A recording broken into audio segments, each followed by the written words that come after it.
हासत आली निर्मल आई, हासत आली निर्मल आई, घालुनी पैदल पायी, आई घालुनी पैदल पायी।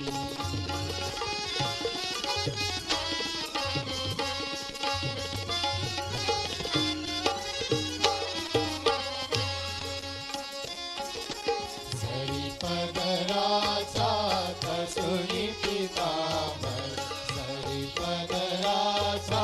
कसुनी पितांबर, चोली लाली फुटेदार, चोली लाली फुटेदार, सुंदर माझी निर्मल आई, सुंदर माझी निर्मल आई, घालुनी पैजण पायी, आई घालुनी पैजण पायी।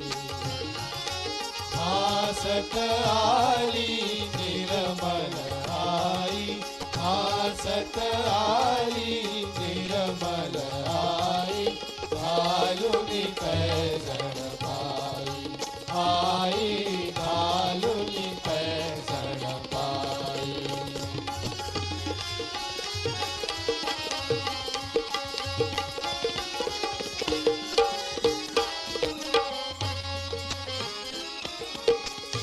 ब्रह्मा विष्णु ही सारे, शिव ब्रह्मा विष्णु ही सारे, जाते निस दिन मुनिवर सारे, जाते निस दिन मुनिवर सारे, सुंदर माझी निर्मल आई, सुंदर माझी निर्मल आई, घालुनी पैजण पायी, आई घालुनी पैजण पायी। हासत आली निर्मल आई, हासत आली निर्मल आई, घालुनी पैजण पायी, आई घालुनी पैजण पायी।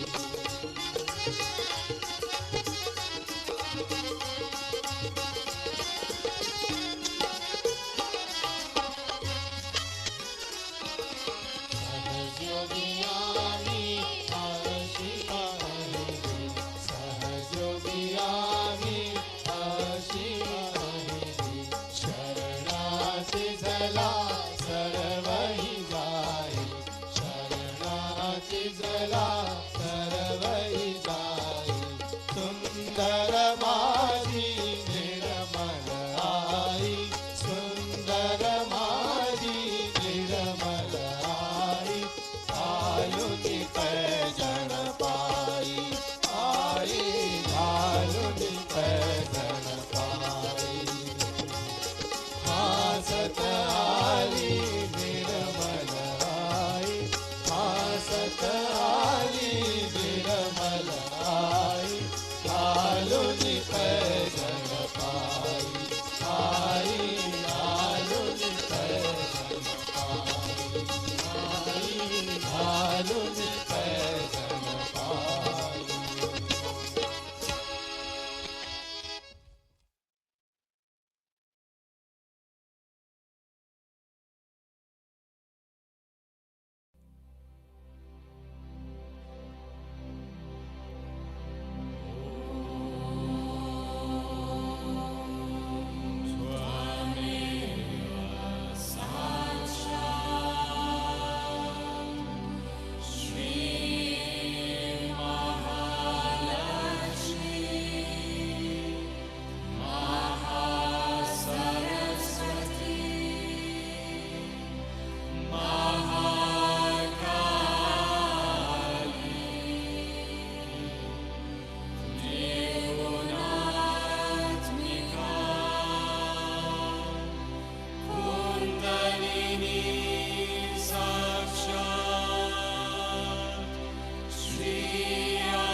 Hello, everyone. Very, very hearty welcome to all of you. As always, it is the best thing to just fold your hands in a namaskar and gently bow your head down in gratitude and humility as we start this session. Because it is only when we are humble can we receive more openly. So, a very, very hearty welcome to all of you on the 12th day of the 21-day program. It is like a journey that we are taking within. So, before we start today's session, I just have a few things to say, and then we're going to watch a really nice story in a video format. So, it's a story that we've prepared, and we'll share that with you shortly. So, how often do we see people sometimes when we see someone and we think, oh, look how confident they are, look how graciously they carry themselves, oh, how I wish I could be more like them, oh, how I wish I could have that kind of confidence, how I wish I could have that kind of a personality, how I wish I could be as fearless as they are, as confident as they are. We've all come across somebody in our life and we've always looked towards them and thought, how I wish I could be more like them. So today, I want you to meet yourself in full glory, with full potential, knowing that you can be that person.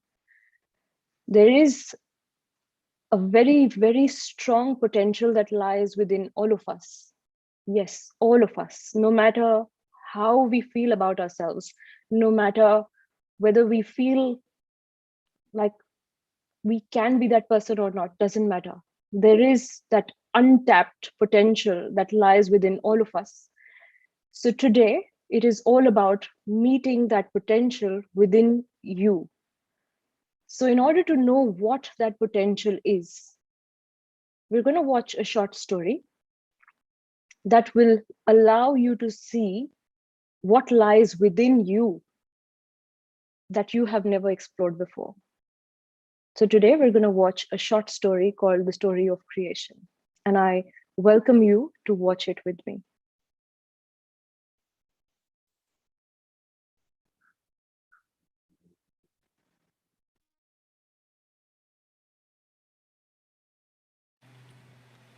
This is the story of creation.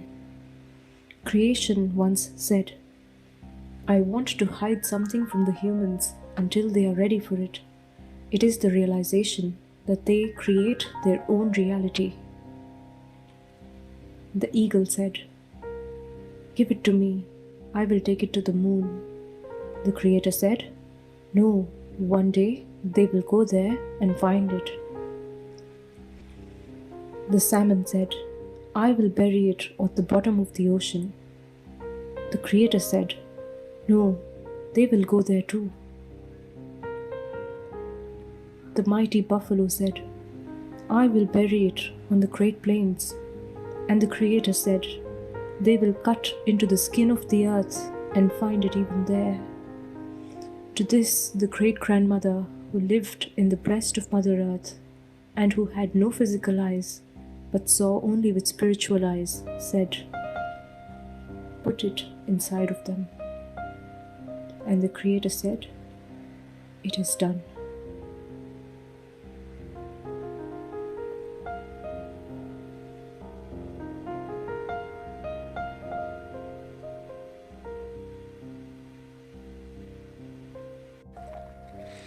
This power that was hidden within us is our motherly energy, the Kundalini.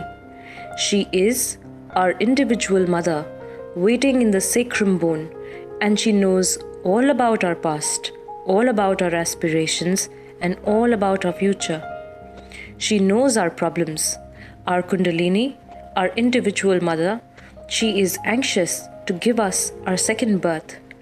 And once this happens, we automatically start seeing things very clearly in the light of the spirit. Because when this happens, our spirit gets enlightened.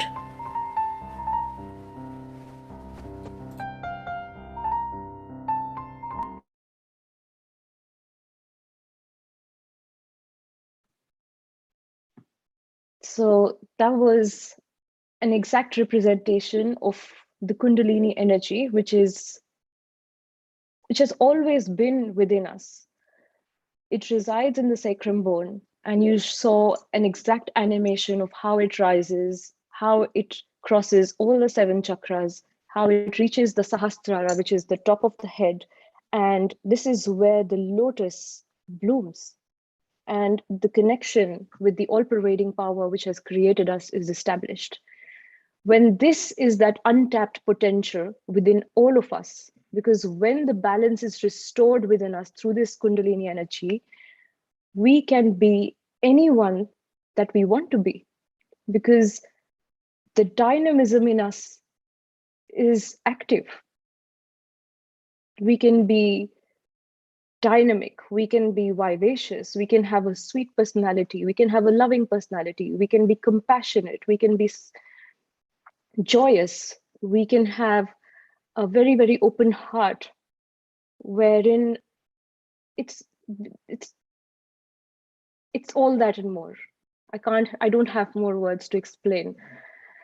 So anyway, without any further ado, today's the session where we're progressing towards the 3rd chakra from below.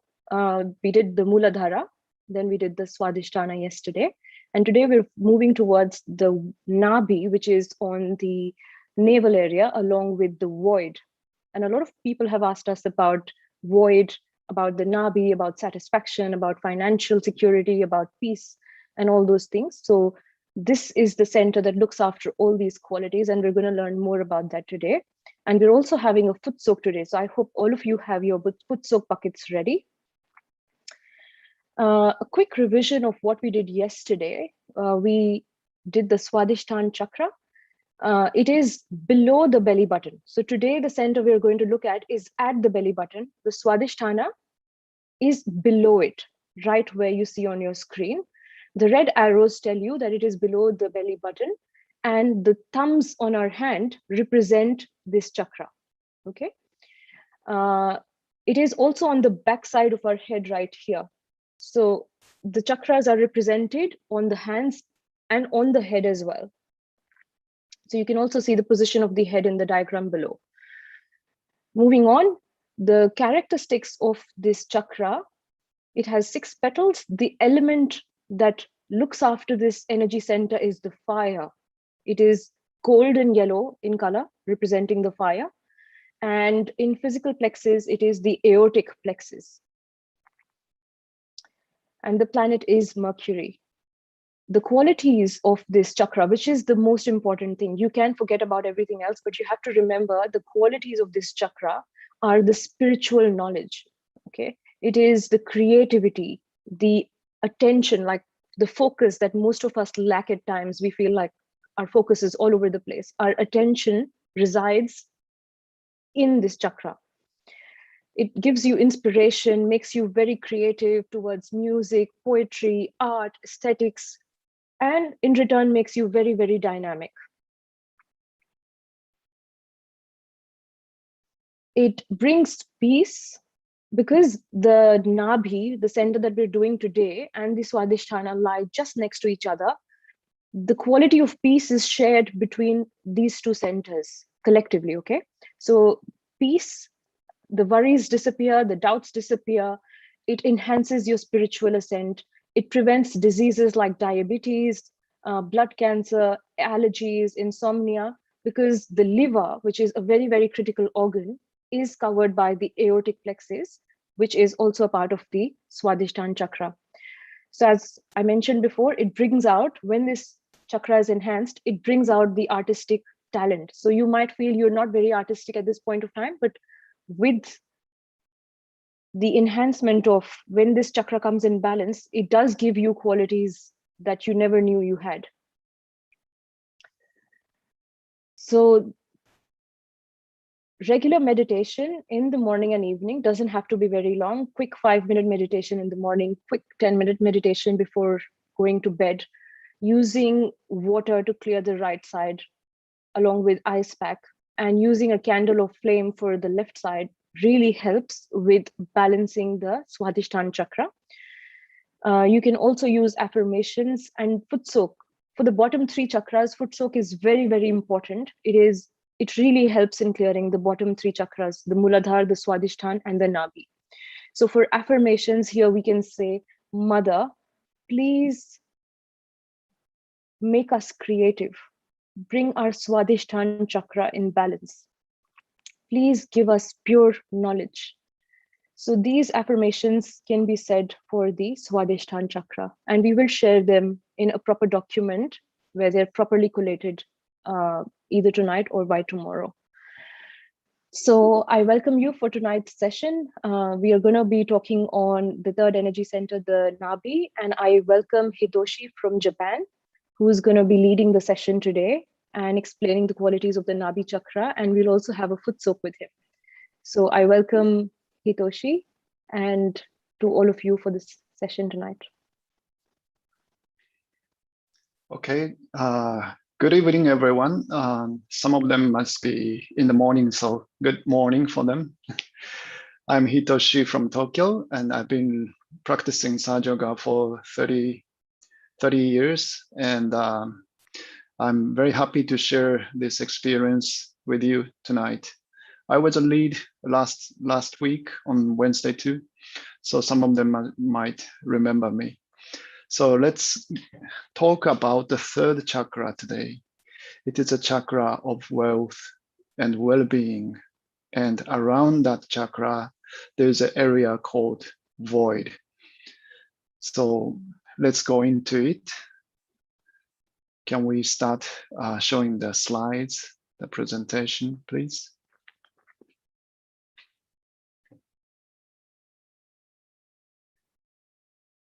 It is a very interesting knowledge that we are talking about, because all these energy centers that we are talking about is a representation of the subtle energy within us. We have subtle body as well as our physical body.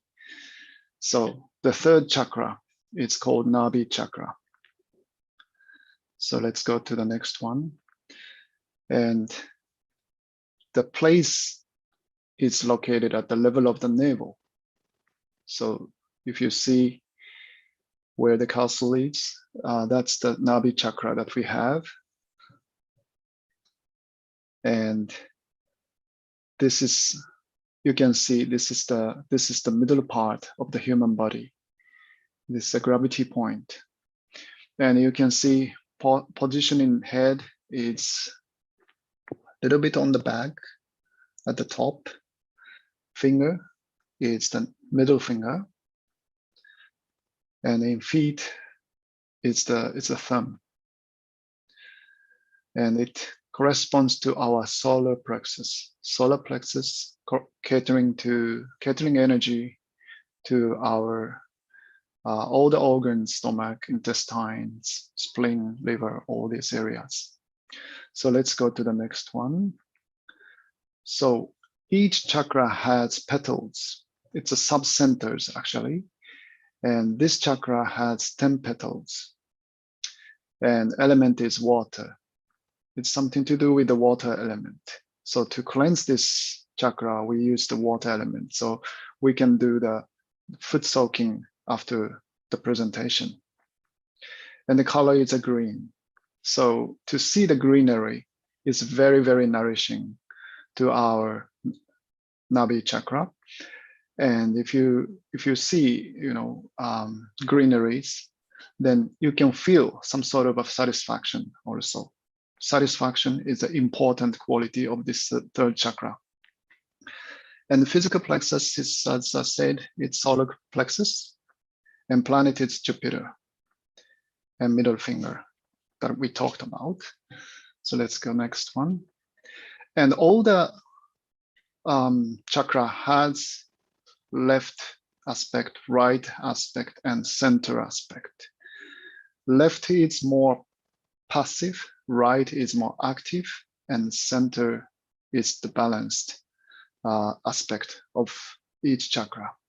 So left side of this chakra caters for pancreas and spleen, and right is liver and gallbladder, and the center is stomach and intestines.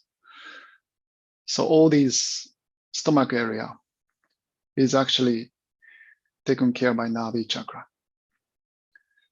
Okay, let's go to the next one. So actually, whatever we experience regarding our wealth or satisfaction is to do with this Nabhi chakra. So it's very much to do with our sense of satisfaction, wealth, or well-being, and peace and joy. When it's disturbed, it's very much disturbing our sense of satisfaction. So when we are peaceful and joyful, then that's the time when we are satisfied. And it manifests a sense of dignity and generosity. That's the active side of the satisfaction or the sense of wealth. And evolution, when we have little more than we need, then we can use that excessive energy or little more energy to our evolution or to our development. So this is true for any individual or any organization, even for country or civilization. When the peace and joy is there, then the prosperity comes. That's an interesting principle. So let's go to the next one.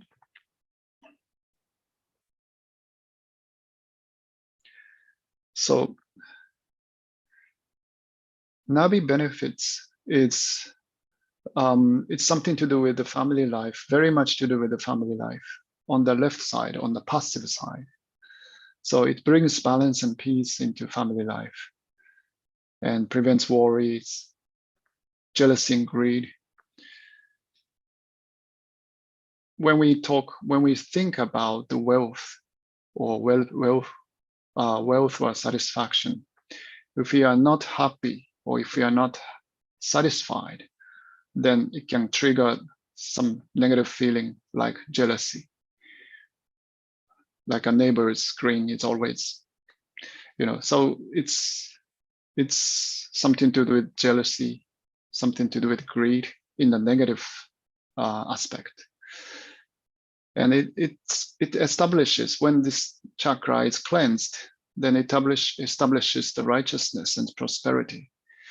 Righteousness, you could say, is how we share the wealth, how we share whatever we have with others in a fair manner. That's the righteousness.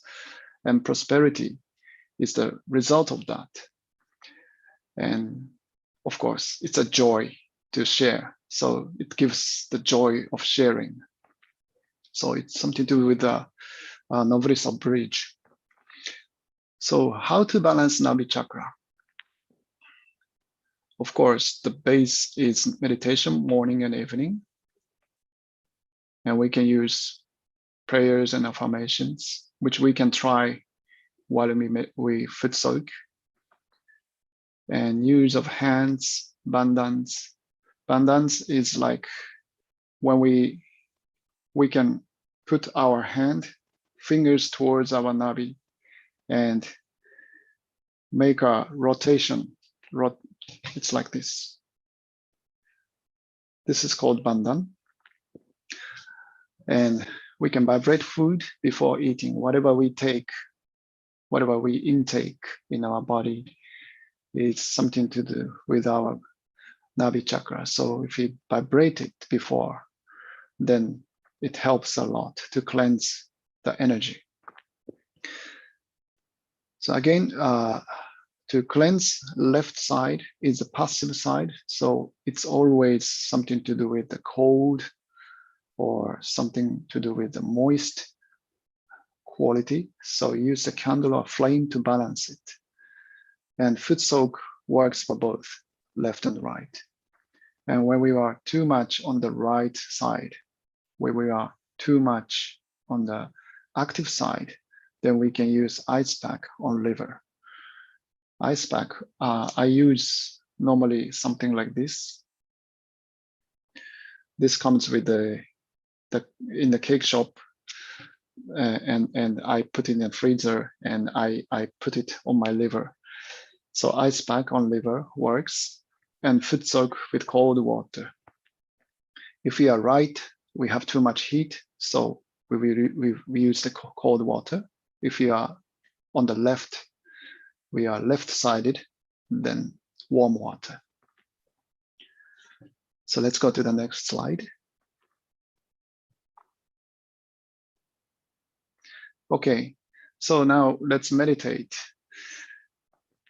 So I hope everyone has a footstock bucket prepared. So I will prepare that and change the camera. So let's prepare the footstock bucket, salt, and also the container for the water, for the pure water to rinse.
Okay, so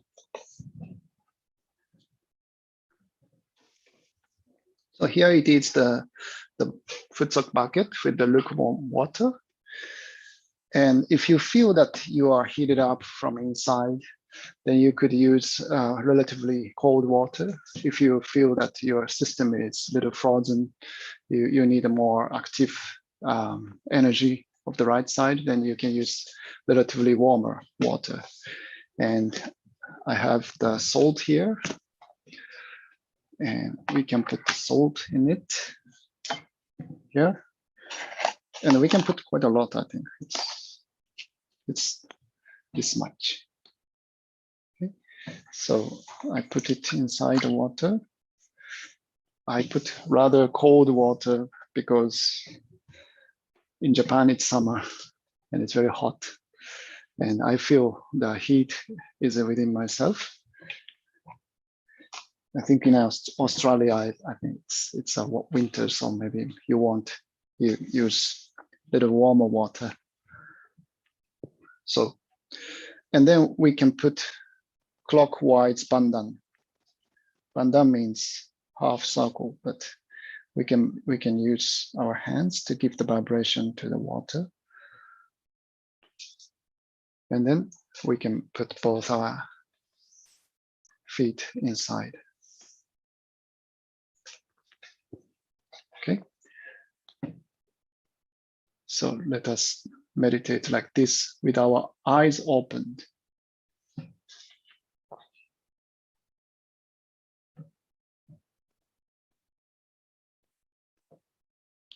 So let us start with collective bandhan. We can do together this gesture of bandhan. Raising Kundalini first.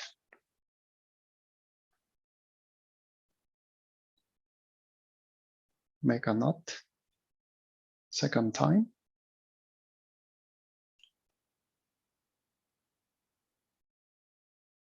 Two knots. And third time.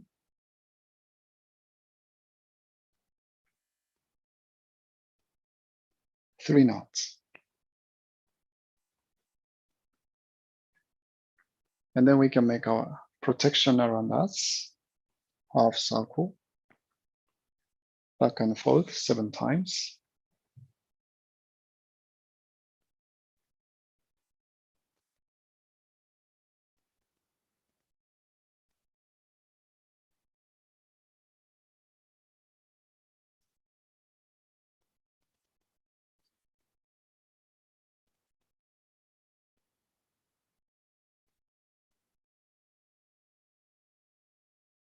Now let us put our attention again on the top of our head.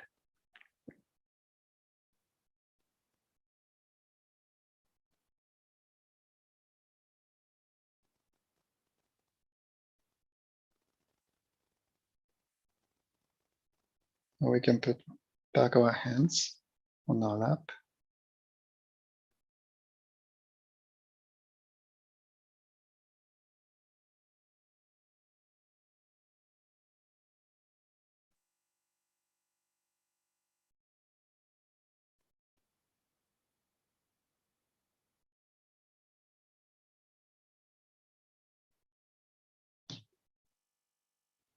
So let's put our right hand towards the Mother Earth. We can put the right hand down on the floor or to the Mother Earth.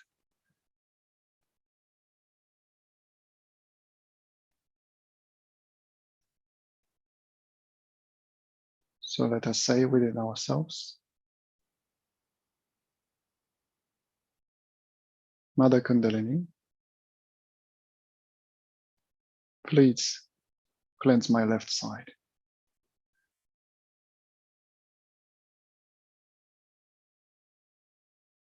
Please absorb all the negative feelings, negative thinking, emotion, worries through the element of the Mother Earth.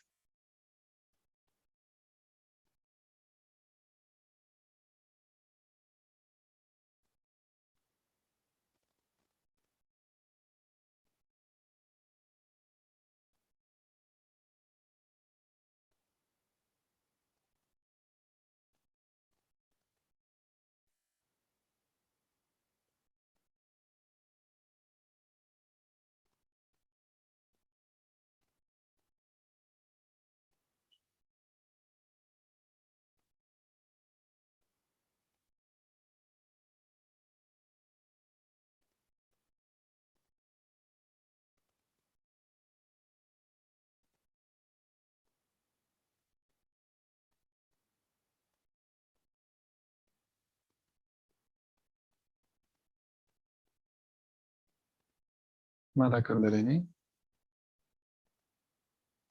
please cleanse my first chakra, Muladhara chakra.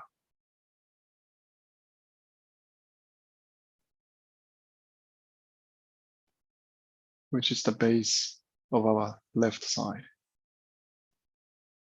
Please strengthen the quality of Muladhara chakra, which is the innocence.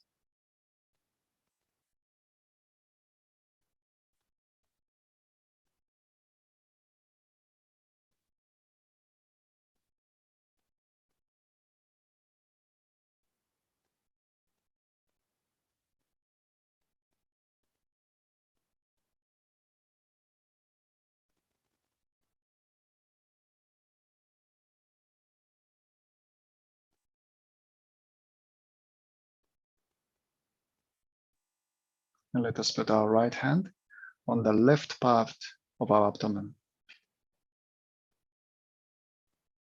Left part of our abdomen. We can put our right hand and we can say within ourselves,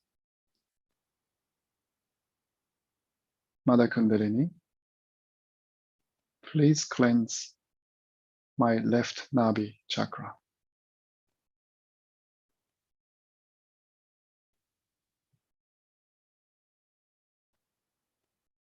Please give me the sense of satisfaction.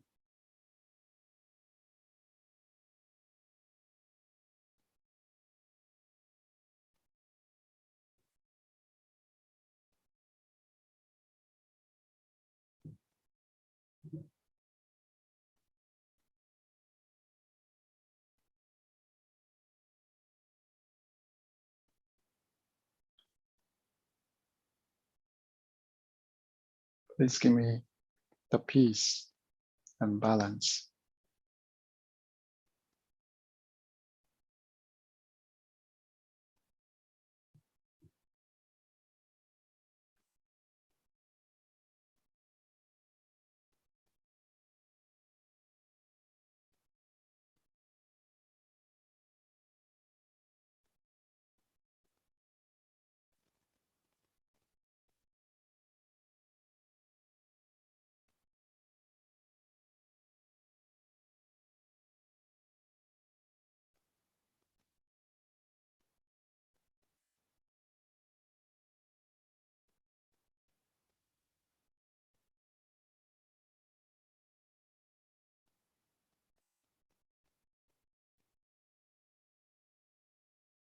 Okay, let's put back our hands. And then we can put our right hand, left hand on the right abdomen. Left hand on the right abdomen. And then here we can say, Mother Kundalini, please give me the quality of generosity.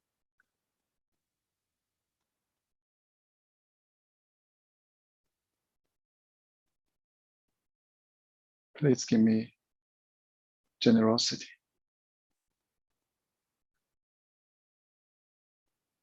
Please make me a generous person.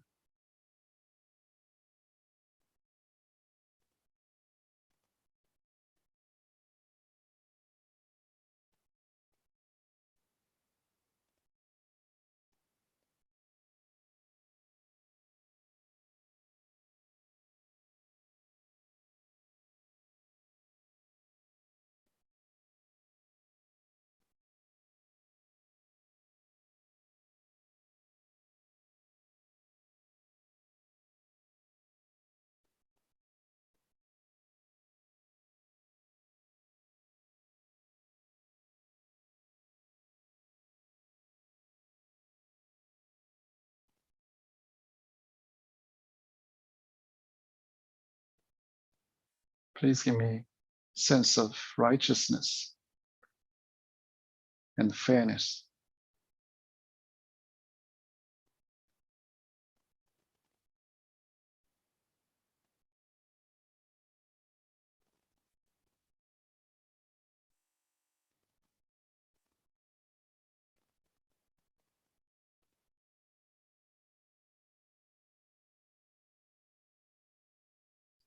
Okay, let us put back our hands. And now we can put our right hand again on the center of our navel or Nabhi chakra. This is actually the Nabhi chakra itself. And here we can say, Mother Kundalini, please make me peaceful. Please give me the balance.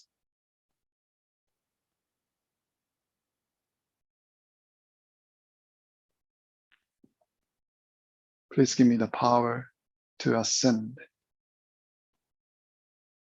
to go higher than all the problems of the life.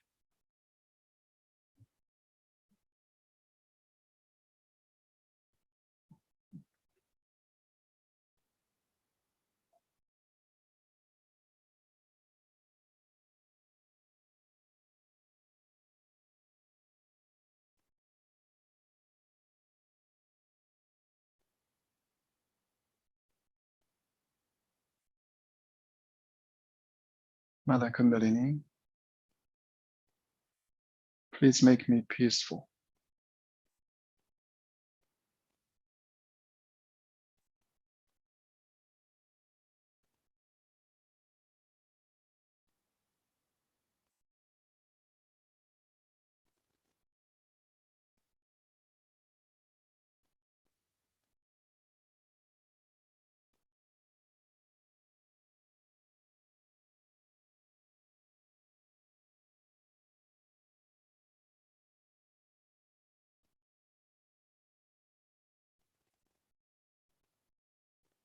And let us raise our Kundalini by our right hand along our spine, using our attention slowly up to the top of our head.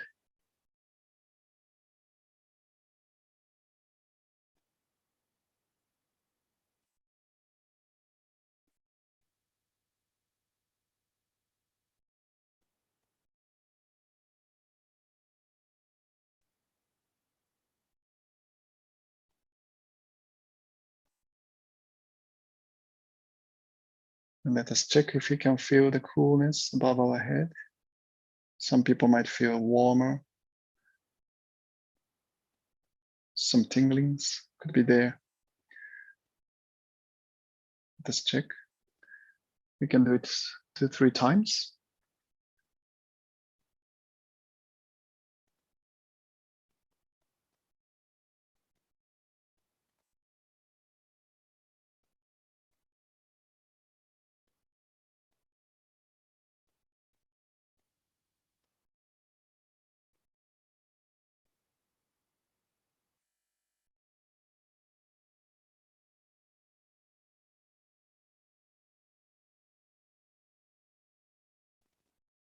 And we can leave the attention above our head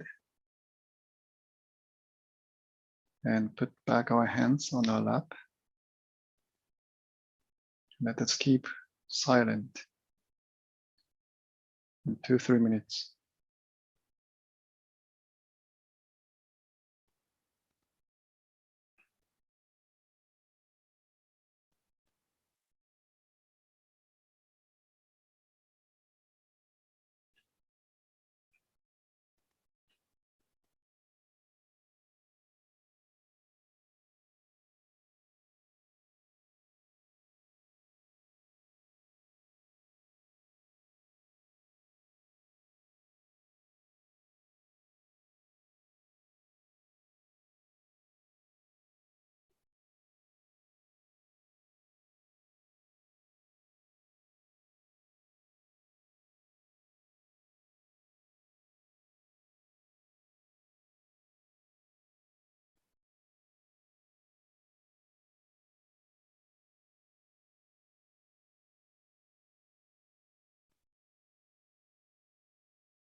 Okay, so let's pray to the all-pervading power to thank to our own Kundalini. And then we can do Bandhan again to raise our Kundalini and put protection. So we can do 3 times again.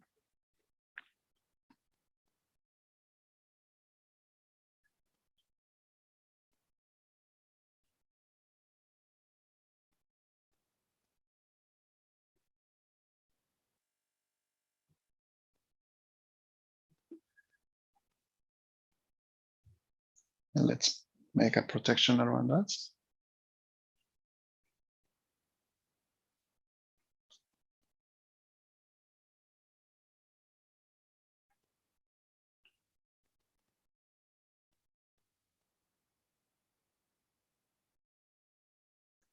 Okay, so this was the meditation with while we are doing the foot soak.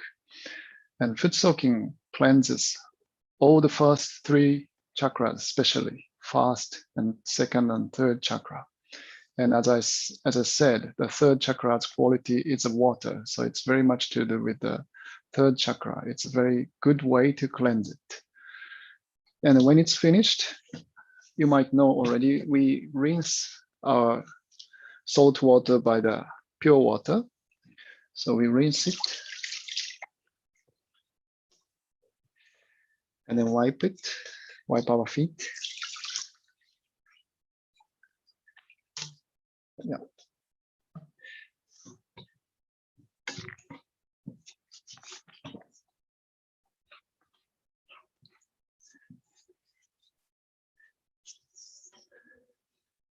And most importantly, we will throw this in the toilet. We will flush it in the toilet. So let's do that.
Hitoshi, sorry, you were on Yes. mute.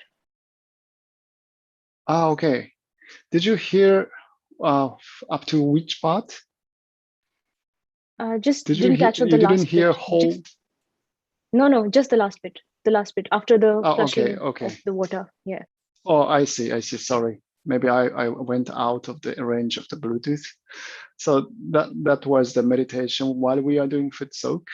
And foot soaking is good to cleanse the first three centers.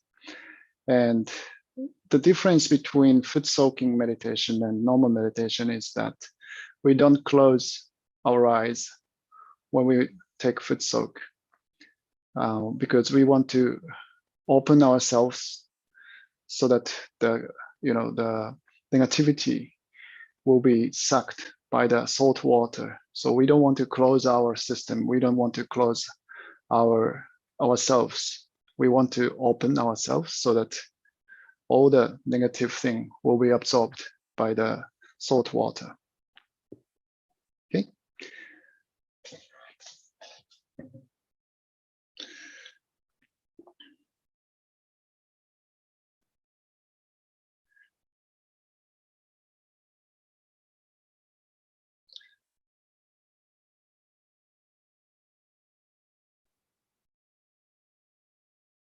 Shri Mataji.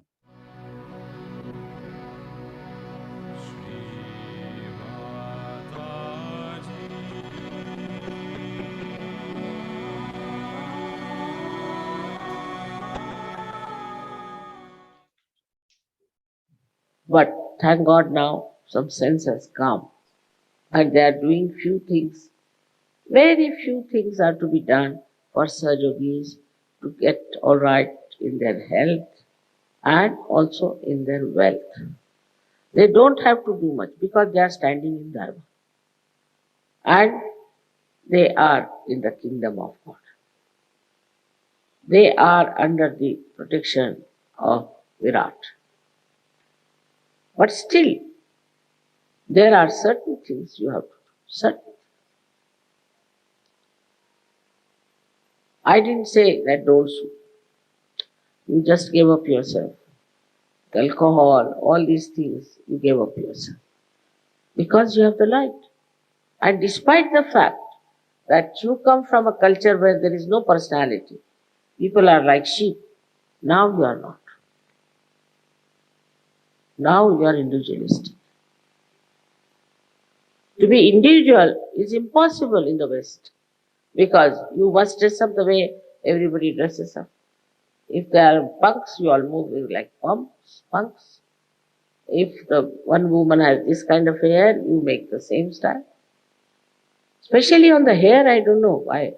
Maybe it is the power of Virat. It acts mostly on hair. Then the clothes and everything, you have realized that chastity is a part of Dharma. It's not only women. It's not the chastity of women, but the chastity of men and women is their power, is Ganesha's power. This is the dharma which you have accepted. I never told you anything, but you have accepted. And you have imbibed and you are enjoying. Now if they accept us as dharma, what is so special? We are the only dharma. The rest are all adharmis. They call themselves dharmic. They have no dharma. Unless and until you have dharma by which you get a balance, wisdom, you cannot ascend. But if you ascend even without dharma, Sahaja Yoga is so great. I've seen people who were quite adharmic and all that just got realization. If you ascend, then dharma trickles down. They become dharma. So many try to write to me about their past. I just tear it off. Finished. Now you have become lotuses. Why are you telling me about something I'm not interested? So once you get your realization, this is the best way, and I just thought of this. Especially when I saw the situation in the world that was coming in this Kali Yuga, I thought in this chaos, unless and until you raise their Kundalini, dharma cannot be established. This, if I have done anything, I have done this. Is to find out a method, mass, giving realization, and the problem will be solved. You don't have to tell them anything. Don't do nothing. Just think it. It was successful, I must say. Very successful. Among you, I find my vision being established. Whatever concern I had, whatever worry I had about this Paris is over now. Finished. I used to come 3 times in a year. And everybody would say, Mother, what is this? Why do you oblige them so much? So I said that this is the gate of hell. Let me. And now this has become the gate of heaven.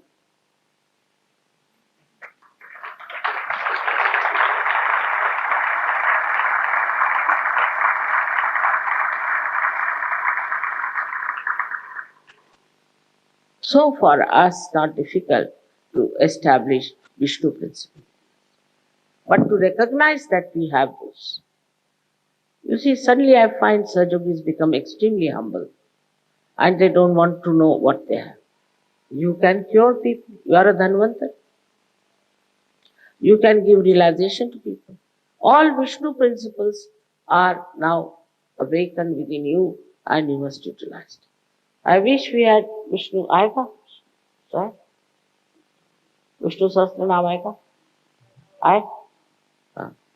Now there are 1,000 names which I would not like you to say, but at least some names of Vishnu, if you can say, you will understand how this Vishnu principle is awakening to such an extent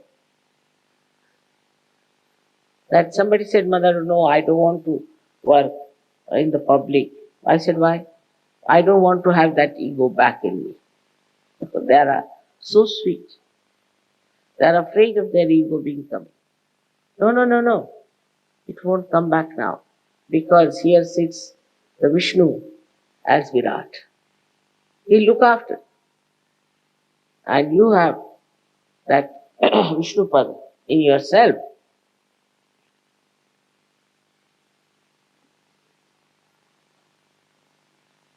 So much could be said about it. But I think you should read the 1,000 names of Vishnu. And you will know how many qualities you can have. May God bless.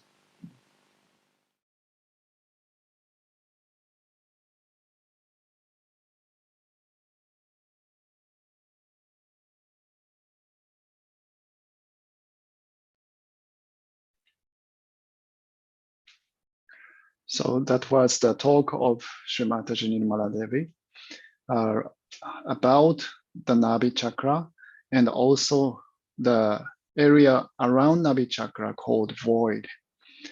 And both together it represents the quality of the sustenance of the human being.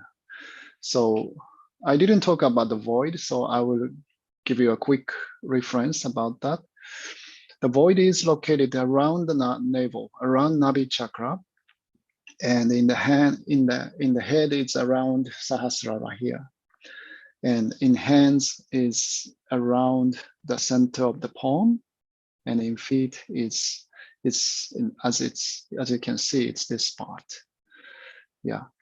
So this area resides the quality of ourself to lead ourselves or to sustain ourselves constantly without losing the balance. So this area is a very important area, and there are symbols, 10 symbols in that area illustrated, and that symbols are 10 primordial masters within ourselves.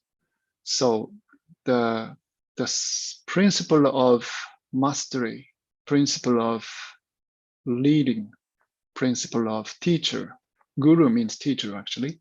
So the principle of guru lies within us, and the quality can be manifested by some particular person in that particular area of the world in a particular time, because human evolution sometimes need such strong masters, strong guidance, and they have access to that kind of collective knowledge of the collective consciousness.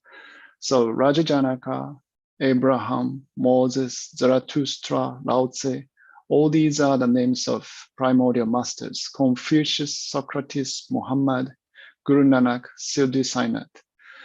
So these 10 people, they were in a critical time, in a critical point of the history, and they showed the direction as a teacher, as a spiritual masters. And then the same quality are within ourselves in this void area. And the element is water, and color is green. This is just like a Nabhi chakra, and then it's around Nabhi and central palm, as I said. And importantly, this place is called Bhava Sagra.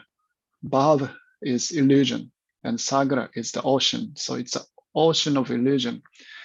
So if you see this part of the around the navel, most of our organs are in that, and it corresponds to all kinds of impulses and lures in life.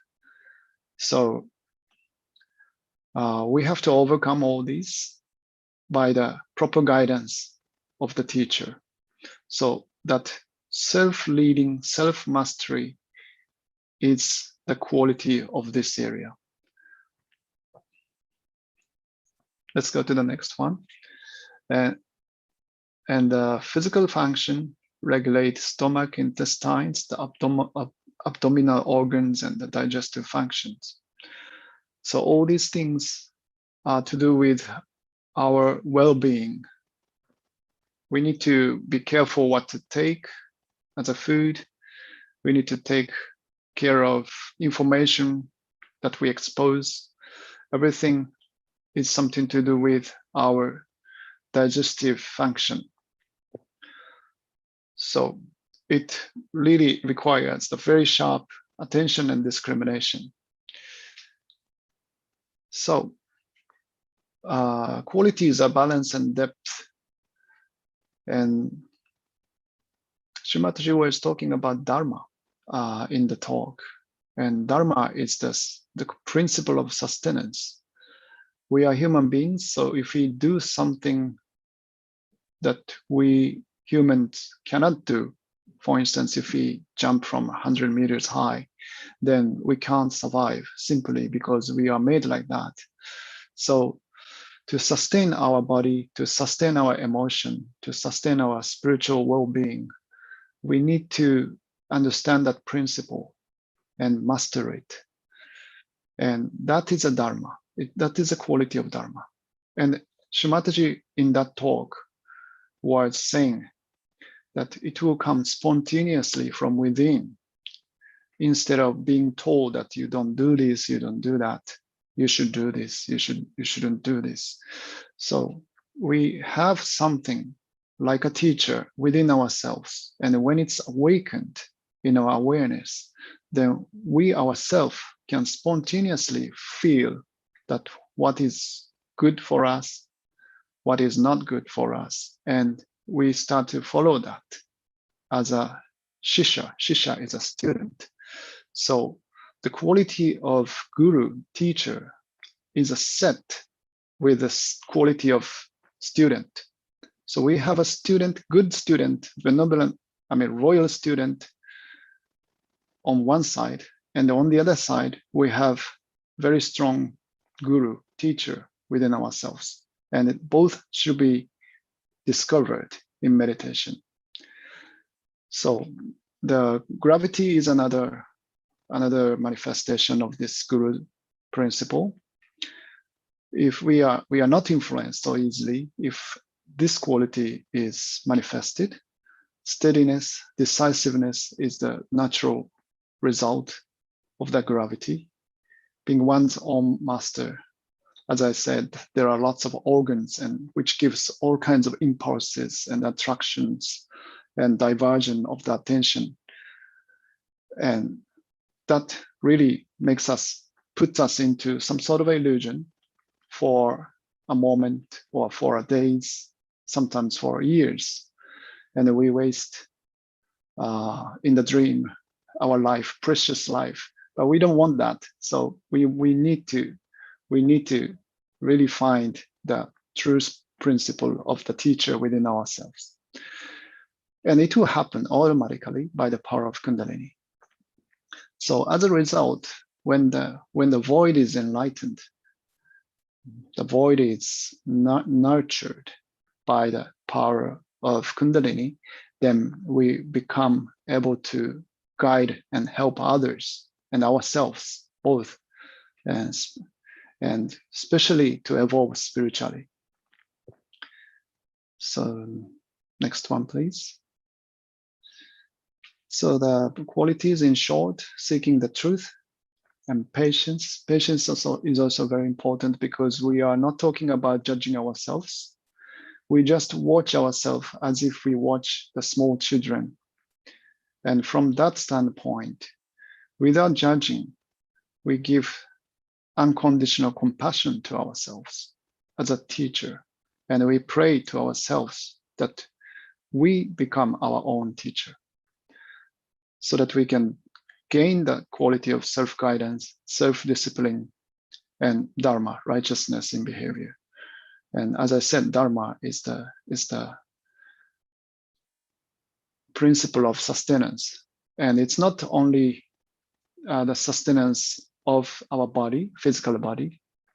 In this case, we are responsible for the sustenance of our family, of our local community, of our country, or civilization, entire civilization of the Homo sapiens. So to sustain it, to enhance the sustenance, there is particular direction, and to disturb that principle of sustenance, there is a particular direction to move. So if we can develop that quality within ourselves to discrete what is good for our sustenance and what is bad for our sustenance, that comes naturally from within. So this is the quality of void. And Shri Mataji was talking a lot, mainly about this quality when she says Vishnu principle. Vishnu principle means the quality or the principle of sustenance. So when it's cleansed and enlightened and opened, then it establishes the self-realization. Kundalini crosses the void and restores the continuity of the central channel in its ascent to the Sahasrara. It comes here.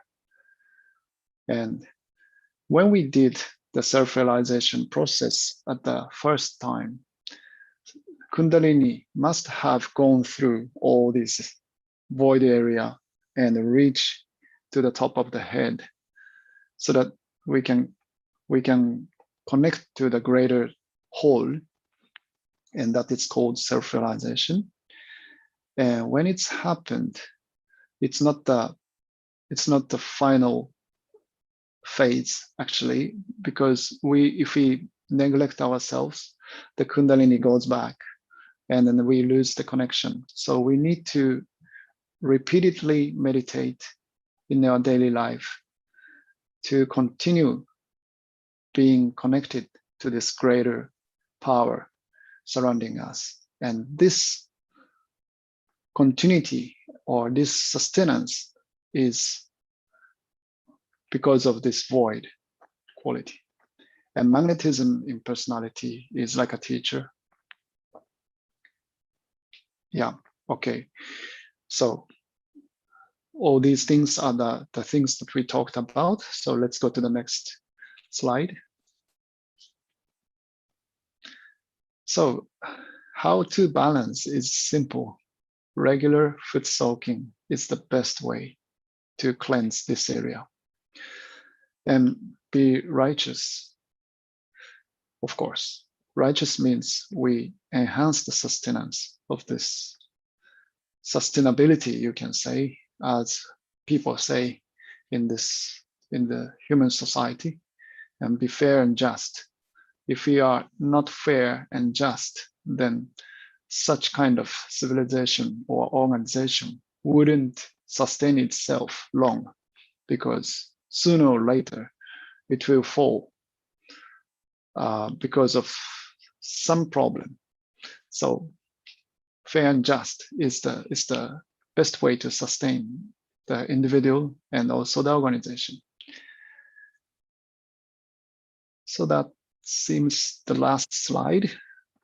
So thank you very much. I couldn't touch all, details. It's a very general talk about Nabhi chakra and the void area.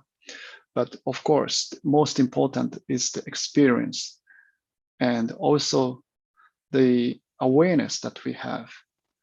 When we get this Kundalini awakened, what changes is our awareness. We start seeing something that we wouldn't notice before.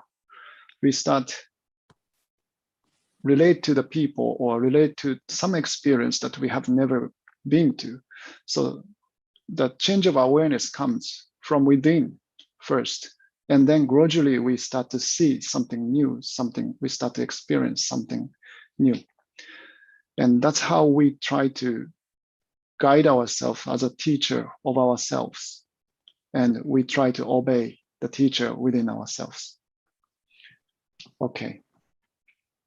Thank you very much. Thank you so much, Hitoshi. That was a lovely foot soak and a beautiful presentation on the Nabhi as well as the void. So thank you so much. Let us still keep our attention with all that knowledge. Let us bring it on the top of our head right here. And instead of putting too much mind on trying to remember, let's absorb all that we can. Most generally, when we watch presentations, it excites us because we're learning something new. And then the mind starts working, thinking that it needs to memorize, it needs to remember. So let us just be spontaneous. You will absorb all that you need to know. Have that confidence that the knowledge that you need to have, your mind is capable of remembering just that without any effort. So with that confidence, just for a minute, close your eyes. Keep your hand, the palm of your hand on the top of your head. Gently massage it and bring your attention on the top of the head. And with this, we have some live music by Tom for you all to enjoy and meditate for a few minutes.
Thank you so much, Tom.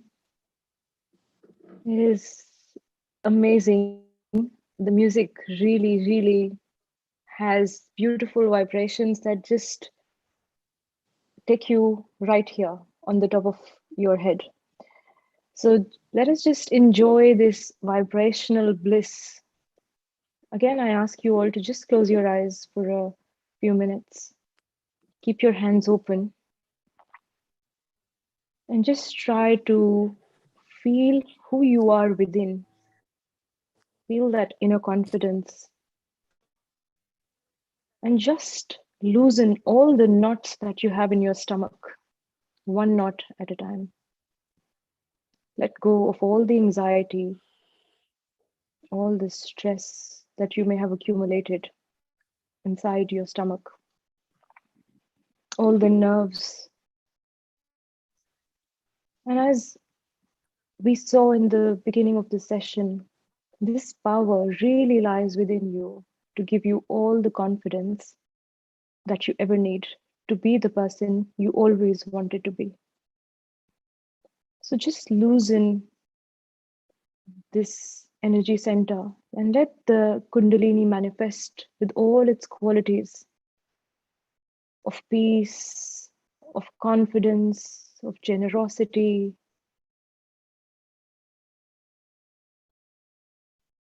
of evolution. Most importantly, so we can evolve into a higher being. So, what helps? As we sit for a few minutes just to absorb this feeling, let us just move our hand clockwise on our stomach and just let go.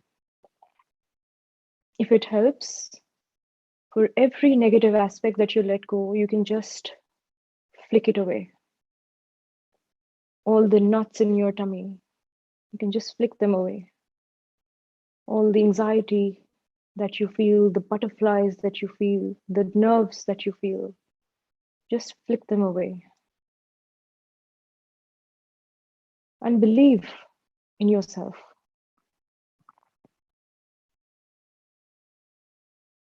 Believe that you have evolved as a person and have the potential to evolve further.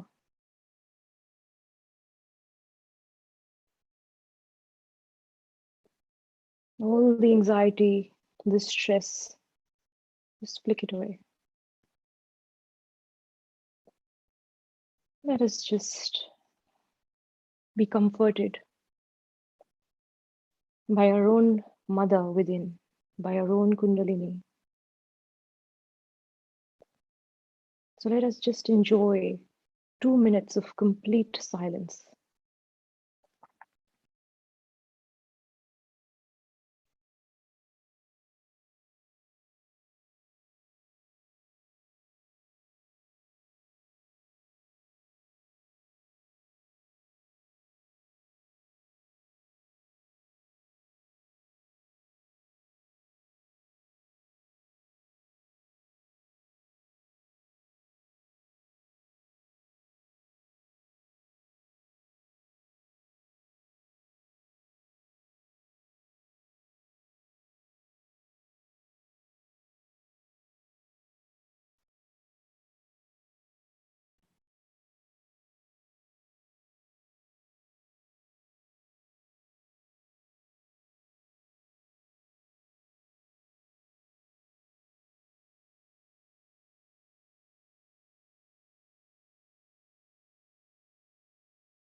Let's slowly open our eyes and finish the session as always by raising our Kundalini. The right hand moves around the left. Bring it on top of your head and make a visible, distinctive and definitive knot. Let's do it for the second time.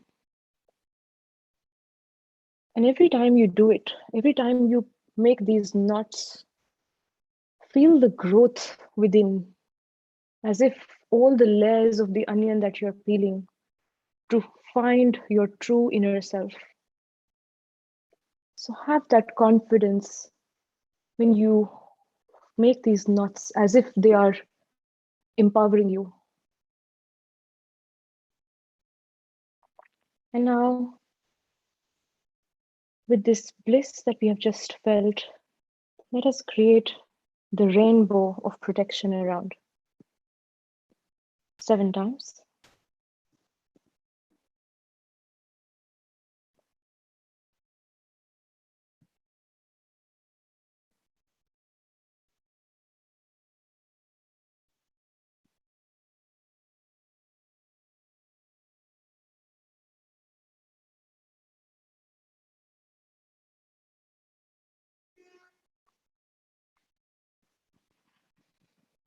Let us fold our hands in full humility, bow our head, and thank this Kundalini energy, this Mother, the Adi Shakti within, who has created us.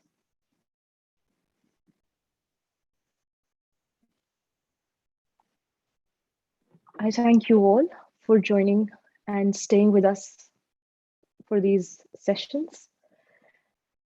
I understand it is a weekday, and because of varied time zones, some of you might have to get back to work or might be starting your day and might have to go to office. Some of you might have some household chores, so we completely understand if you cannot stay any longer. We really appreciate that you stayed with us this far. So we'll give you a few minutes of silence in case you have to leave.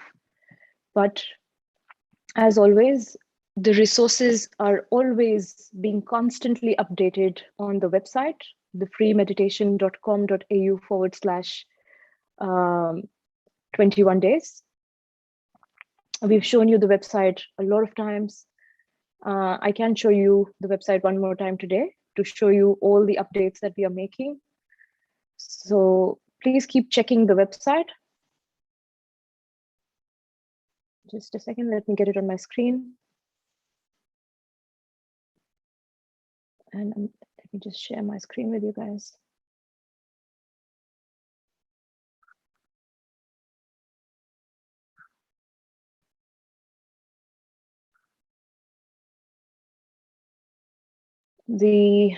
As always, you're familiar with the format of the website. As soon as you go, it tells you how to join the sessions. It tells you in detail about the course themes, part 1, part 2, part 3. We are currently on part 2, the chakras, and we've covered the 3rd chakra today. The resources right here, this is where all the updates are happening constantly. The glossary of terms, I'm reminding you one more time. Any words that you feel you don't understand, they're being updated right here. There's useful links and websites. There's Shri Mataji's photos that can be printed in case you want to prepare an altar as it was demonstrated yesterday. We have some of the talks which we've shared so far in this section right here. So all these sections can collapse and expand. There's meditation music right here, and it is classified. So the addition that we've made today is we have specific ragas that really help in the energy centers that we are working on, starting from Muladhara, which we did on Monday, Swadesthana, which we did yesterday, and Nabhi that we did today. These are the specific ragas which really help to clear and balance these energy centers. So do give these a try. They're right here. So this is the new update in music that we've done for you guys. So please do check that out. And there's an overview of what to expect during these days right here. And then we're going to move to part 3 starting next Monday, which is called the thoughtless state through meditation. So that is a very interesting part, which we are really looking forward to.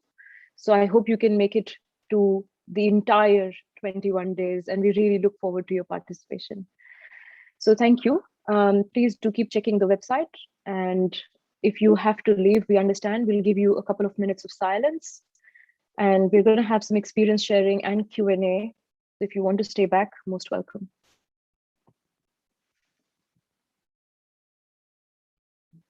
Can you just do this too?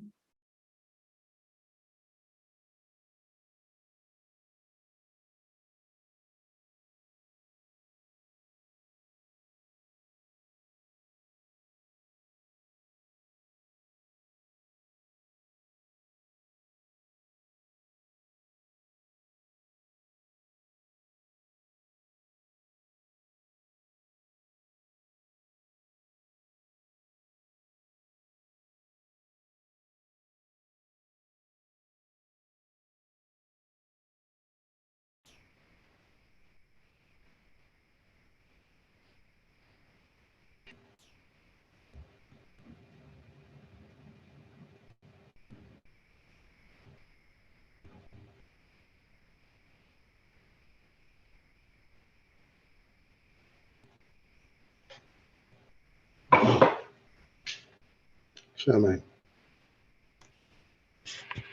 you are in the video.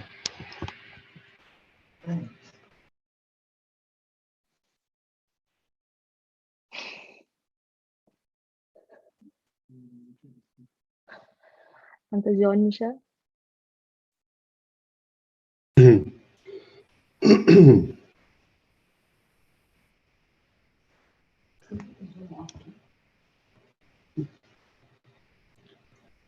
Okay, so we're slowly adding all the panelists one by one on the screen. So bear with us while we do it. Uncle Edwin, we have Uncle Edwin here. We have Uncle John Michelle. We have Auntie Nirmala. So you've met some of them before, if you've attended the sessions. So Uncle Edwin lives in Townsville in Australia. And we can see you, Uncle Edwin. Okay. And we have Auntie Nirmala from Malaysia. We have Hitoshi from Japan. And we have Uncle John Michelle, who also lives in Australia. Such a nice background, Uncle John. Gives all the feels of being outside. Please feel free to unmute yourself, Uncle. You're on mute. Hitoshi, you're also on mute. So a very, very big and hearty welcome to all the panelists here. So I'm going to actually start sending you some questions because I've already received some. So the first question, which has been asked on YouTube, and I'm gonna ask Hitoshi to answer this one. So Hitoshi, based on the foot soak that we did today, somebody is asked on YouTube, can the meditation be done with a foot soaker, which is, I believe, an electric one, which creates bubbles and heats the water? So somebody is asked, can we use that for foot soak? Okay. I wouldn't recommend that though, because it creates a disturbance in our right side. I mean, all the electricities, all the excessive device, I mean, things, it's not as vibrant. Everything is if everything is vibration, if it's a subtle energy, then it disturbs, if electric devices disturbs that vibration somehow. Not necessarily negative, but it's nice to keep it simple. If I have the electric foot soaker, then I would use without electricity on. As a tub. As a tub. Tub. Just as a tub. But I mean, you could actually check how you feel, both case and then some collect the data by the experience. But I would leave it. I would leave all the influence of the electric devices and all that as less as possible. Yeah, Also the excessive heat, right? Yeah, also the excessive heat, it's heating up the water. You're already trying to get rid of heat from within our body. You don't want the extra heat entering from the water inside us. So you don't, I feel would you back me on this? There's no harm in using it separately. You can use your electric foot soaker separately to relax yourself, but not I think as a so. replacement to foot soak. Yeah. When we are tuned with a very subtle energy, then electric energy is a little more gross. So it can be disturbing. It can be, but depends. I mean, there's no such a strict rule. So, I mean, it's up to each one of us. But that's my recommendation, to keep it separate. Yeah. Agree with that. The other reason for that is the all-pervading power has all the tools that you need in your foot soak, in the elements, without having to artificially create any electromagnetic waves or whatever you want to do. So stick with nature. Generally, this is a natural living process. If you can stick with the natural processes and just try to be patient with yourself, because we tend to use gadgets to accelerate processes. The divine doesn't need that. The divine has got all the parameters worked out for us. We just need to fit into the mainstream and be in harmony with the natural forces. So any gadgets and things, I would suggest leave them out for the time being until your attention settles down and your vibrations settle down. Then you can experiment with whatever you like. But for now, at this early stage, I would suggest stick with nature and you'll be fine. Thank you. Yeah, thank you so much. And I hope that clears that doubt, because a lot of people might feel like, can they mix it up? But it's best to just do it separately. Enjoy your foot soaker separately. Enjoy your foot soak separately. So there's another very interesting question that I would actually ask a few of you to give your take on, because this is a very important aspect of the Nabhi Chakra, and I'm very thankful to Khyati for asking this. So Khyati has asked that the Nabhi Chakra may help in weight loss or maintaining optimum weight, as it supports the stomach organ in the intestines and pancreas. Would you believe that is true? And if it is, then till what point? Because it definitely does look after your stomach and the organs for digestion. So how important is this energy center for optimum weight loss and having a balanced weight? So I'm going to start with Auntie Nirmala, and then we'll go to Uncle John Michelle. He's also been very quiet, and we'll take it from there. Let's see. I think a lot of you might have something to add to this. So Auntie Nirmala, what would you say about this? Auntie, you're on mute. Balance. Oh, sorry. No, yeah, we can hear you now. Yes. Okay, Sahaja Yoga is all about balance. So even when it comes to food, you have to take it in moderation. Yes, and you eat healthy. Like I always make sure that whatever I eat is healthy. And if it adds to my weight, I of course don't take it. Like too much of carbohydrates is bad for me. So I always take everything in balance. So that is what we should do, and let the energy take its course. We don't have to worry much about weight loss when we have got our self-realization. I would always say, eat right, exercise, and just leave the rest to the energy to take care of it. That's all I would advise. So what would you add to that, Uncle John? Yes.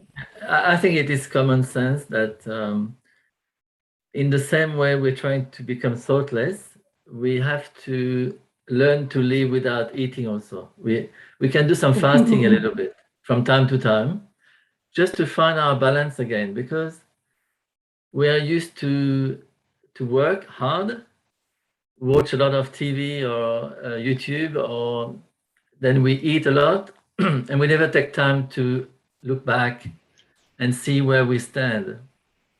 So the whole idea about the Nabhi, this third chakra, is to introspect and detach ourselves from these extremes, eating too much or becoming too fat or not fat enough.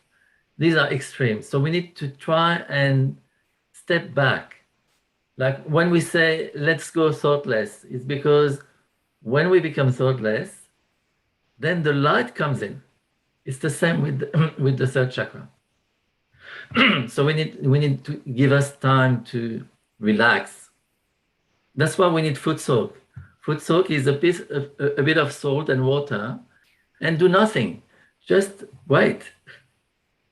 Just let things space out. That's my advice. So do you mean that we should be a bit more detached from food? Like let our attention not be fixated on food, which has generally become a very big part of our life. Like we're always wondering, hey, what should I have for lunch? What should I have for dinner? What should I have for snacks? It's not only food.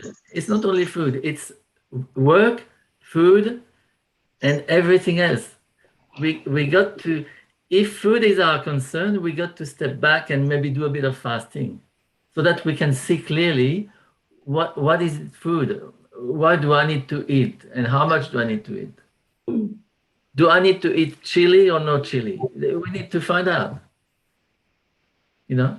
So it helps us meditate more. We have to go back to meditation. Absolutely. Absolutely. And that sounds really good. Uncle Edwin, do you want to add to that? Yeah, I think we need to just step outside the Nabhi chakra for a minute. If you look at how everything works at a physical level, spiritual level, emotional level, and the way we learn things, because our brain has such a limited capacity, we tend to focus on one little thing that we can manage to comprehend at the level of our brain. But in reality, nothing works in isolation. So if you look at your subtle system, if you look at the left channel, the central channel, the middle channel, and all the chakras, it doesn't have like a manufacturing process, a sequence. Muladhara will do one thing first, and then Swadhisthana will do something second, and so forth and so forth. No, it doesn't work that way.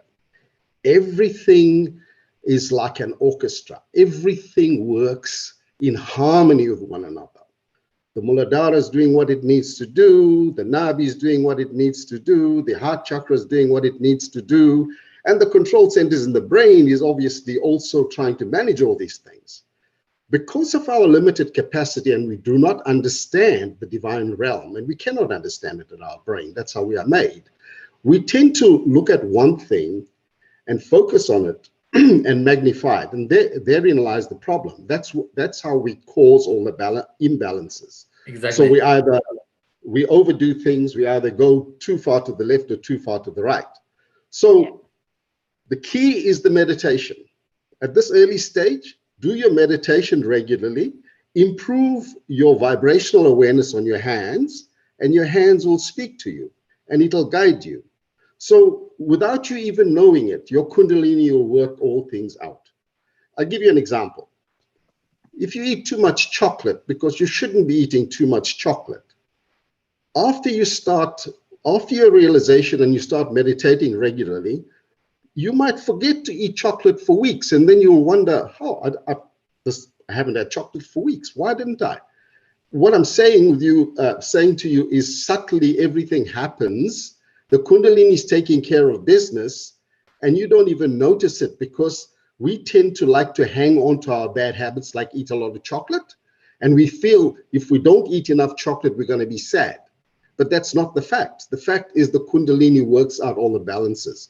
So all I'm saying is try not to get too caught up in how you've judged yourself or how you've been judged because of your fat stomach or your thin stomach or thin legs or whatever.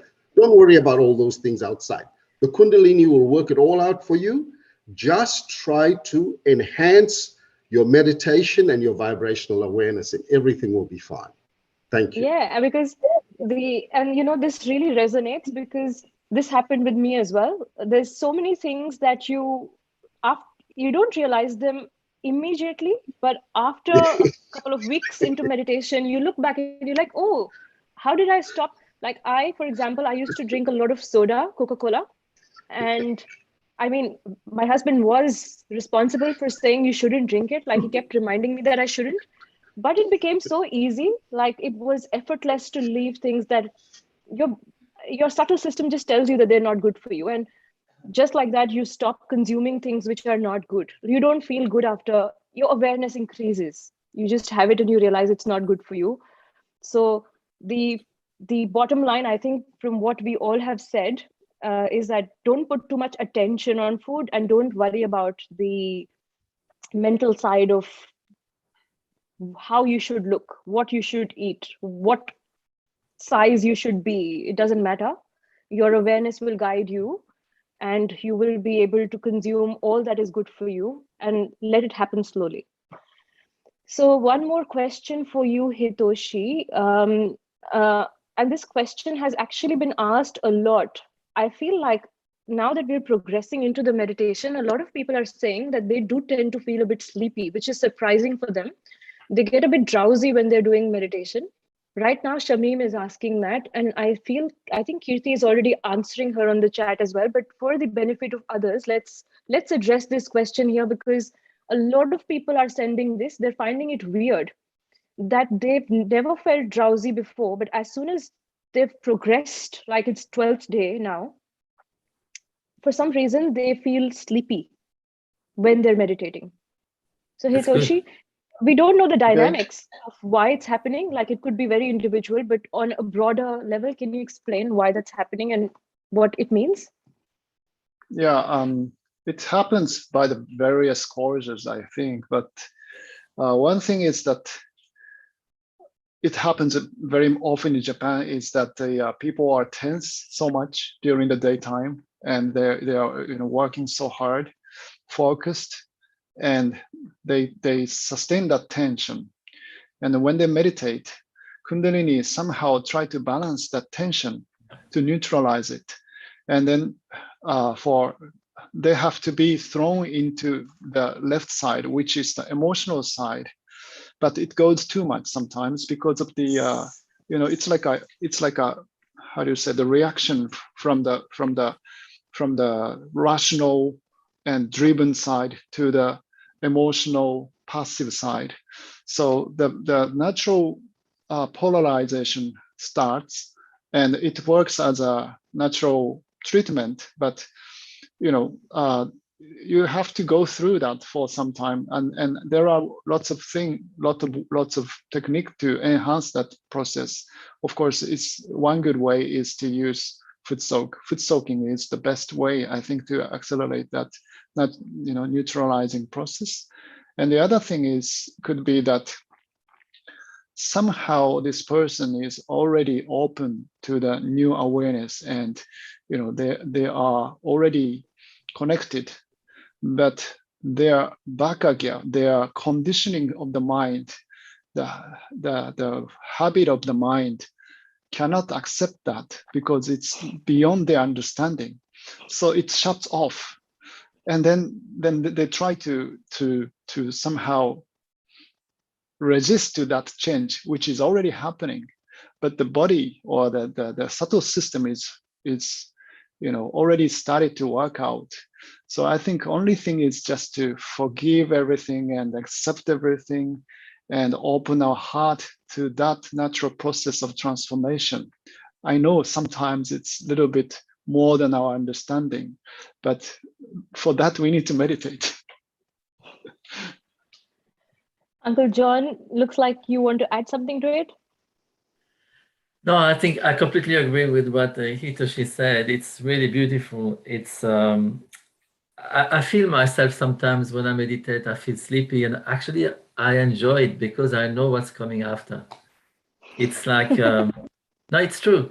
When we are too busy in our life, and when you are in a collective meditation, and then you can feel that you're losing it. You just fall asleep a little bit. And then if you just don't fight it and let go and get into that relaxing mood, at the end of it, there is like a light of coolness. And then when you awake again, you are in silence. And that's beautiful. That shows the balancing effect going to the left side to cool down the right and bringing us back. It's all done by the Kundalini. It's beautiful. I love the fact that he explained it's like the polarizing effect. It's like you're swaying from here to here to find the right balance, which is good for you. So give yourself time. Uncle Edwin keeps saying, be patient with yourself. Yes. And your balance is going to be restored. So just enjoy. As Uncle John Michel said, if you're feeling a bit drowsy, just don't fight it. Don't fight it. It's like a surfer. No, it's like surfing. We got to learn how to surf with no worries. Very Australian thing to say. Yeah, like Good what one. Brother Hitoshi said, people in Japan, they go through stress, work and all that. So it also affects the right side because you're overworking and overthinking. And what you can also do is to raise the energy from the right, you just transfer it to the left to give it a balance. Yes. That also can be done. So basically what you do more is attention. you Yes. you just more attention raise to it. the left side. Yeah. Just Yes, because raise the it left and is drop it on the left. Yeah, you exactly. can just do that. When you feel, that's only if you feel very right-sided, like if you've been very, very active and your mind is wrestling and it can't stop and you can't stop making your to-do lists and crossing them out by doing the things you've planned, just lift your right and try to bring it on your left to balance it out. So very, very good exercise to conduct. So we have one more interesting question based on the void and the Nabhi that we've done today. So somebody is asking, the third chakra and void, are they one, or are they two aspects of the same energetic place? What they mean is are these two aspects of the same energy center, or are they two different chakras? So I'm gonna ask Hitoshi again to explain this, and then maybe we'll add to that. Yeah, I suppose Nabhi is the chakra. That's why it's called Nabhi chakra. Yeah. And around that area is the void. It's not a chakra. Chakra means the disc. So the energy is rotating like a disc, spinning it. So that's the chakra, and it's the Nabhi chakra. It's the third one at our navel, and all around the Nabhi chakra is the area of the void. And that area is not the area where like normal chakra is, but that's the greater area of the Swadhisthana chakra. Actually, is revolving around the Nabhi chakra. So that's the outer part of the void, and the center of that void area is the Nabhi chakra. Yep. So as explained in the presentation, it is the self-mastery, and there are 10 primordial masters who sort of support that ocean of illusion, the void, who gave those principles, the guidings and the teachings that we can live by. So the void is outside and the main energy center is within. It's called the Nabhi. Is there anything else that anybody would like to add to that? I just want to speak about an experience that I had. Is I think the void is very powerful. It's a very powerful element in our body, and it's achieved through introspection, in my experience. And I remember when I started Sahaja Yoga, just after 3 months, I had a friend of mine, she wanted to try meditation, and she started. And then we learned that you could feel the vibrations on your hands. If something is good for you, you feel cool. If it's not good for you, you feel hot and tingly. And then one day she came to me and she said, she was studying philosophy. And she said to me, I have so many books in my home. I would like to see what's good and what's not good. Can you come to my home and we check all these books? So I was very new in Sahaj, so I didn't know exactly what was happening.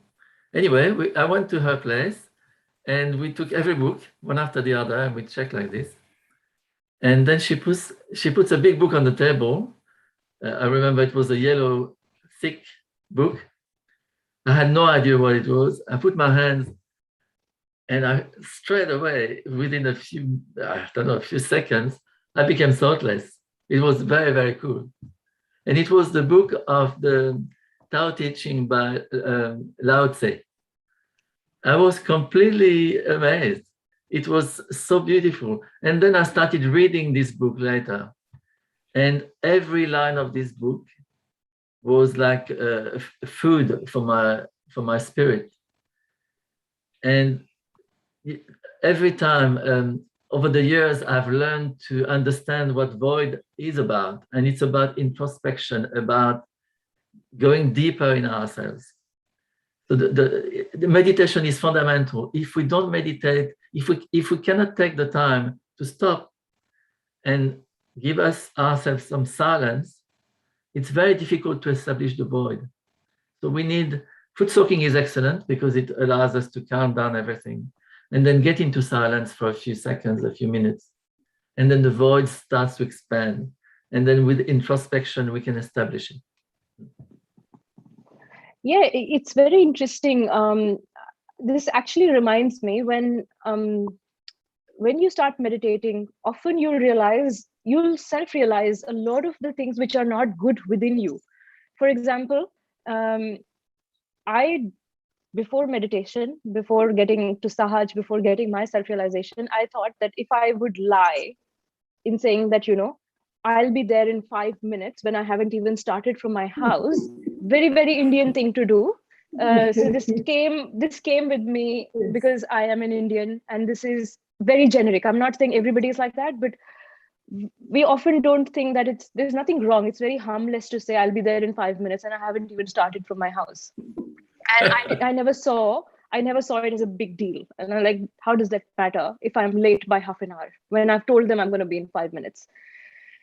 It's only after Sahaj I realized that it is not right. It is the actual weakness in me, because I can't stand on the truth and honestly say that I haven't even left from my house. I think it's okay. It's okay to just say I'm going to be there in 5. And so when the introspection, as Uncle John Michel said, the introspection becomes very, very spontaneous. Like Weber, my husband, and I were having these conversations, and he said, you keep saying this, it's not right. So he said that find that courage and strength within you to say, I haven't started yet. My goodness, it was the hardest thing to do for the first time. I felt like, I don't know, somebody's judging me or something's going to fall crashing on me. But there was this fear within me that didn't allow me to. But it was just that one step. The first time I said it just kept getting easier and easier. Like next time it gets easier. Then you realize that these small lies are still lies, even though they're very harmless, but they add up.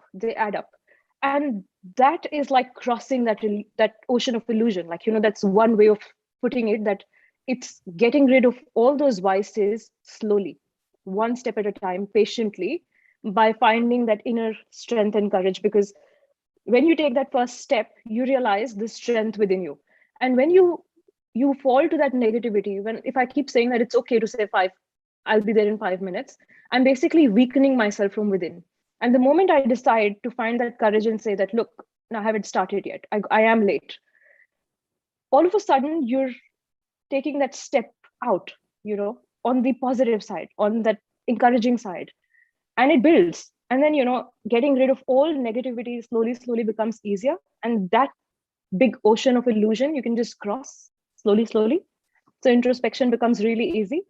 Yeah, I think the idea behind all of this is that, there are so many things in our mind, in our habits, in our life, that we, as Edwin said before, it's like an orchestra, and we cannot manage all of this ourselves. I think the idea of all what you said is that what we're trying to do is to actually simplify our life, because every little lie we do, even if we think it's small, it keeps hanging because we know it's a lie. So it's hanging around us, and it slows our evolution for no reason at all. So if you look at small children, they don't need to lie. They just do what they have to do. And we have to become like children in that sense, because the more simple we are, the more innocent we are, then we don't have any weight on ourselves. Then the crossover in the void is much easier, because the Kundalini can do it for us easier. Not to mention the good old ego, not to mention the good old ego that gets in the way of the reality. So the ego also has its little play in there. And someone's asking the question about how you take action. It's all about patience, meditation, get into the routine. So once, the way to think about it is like this.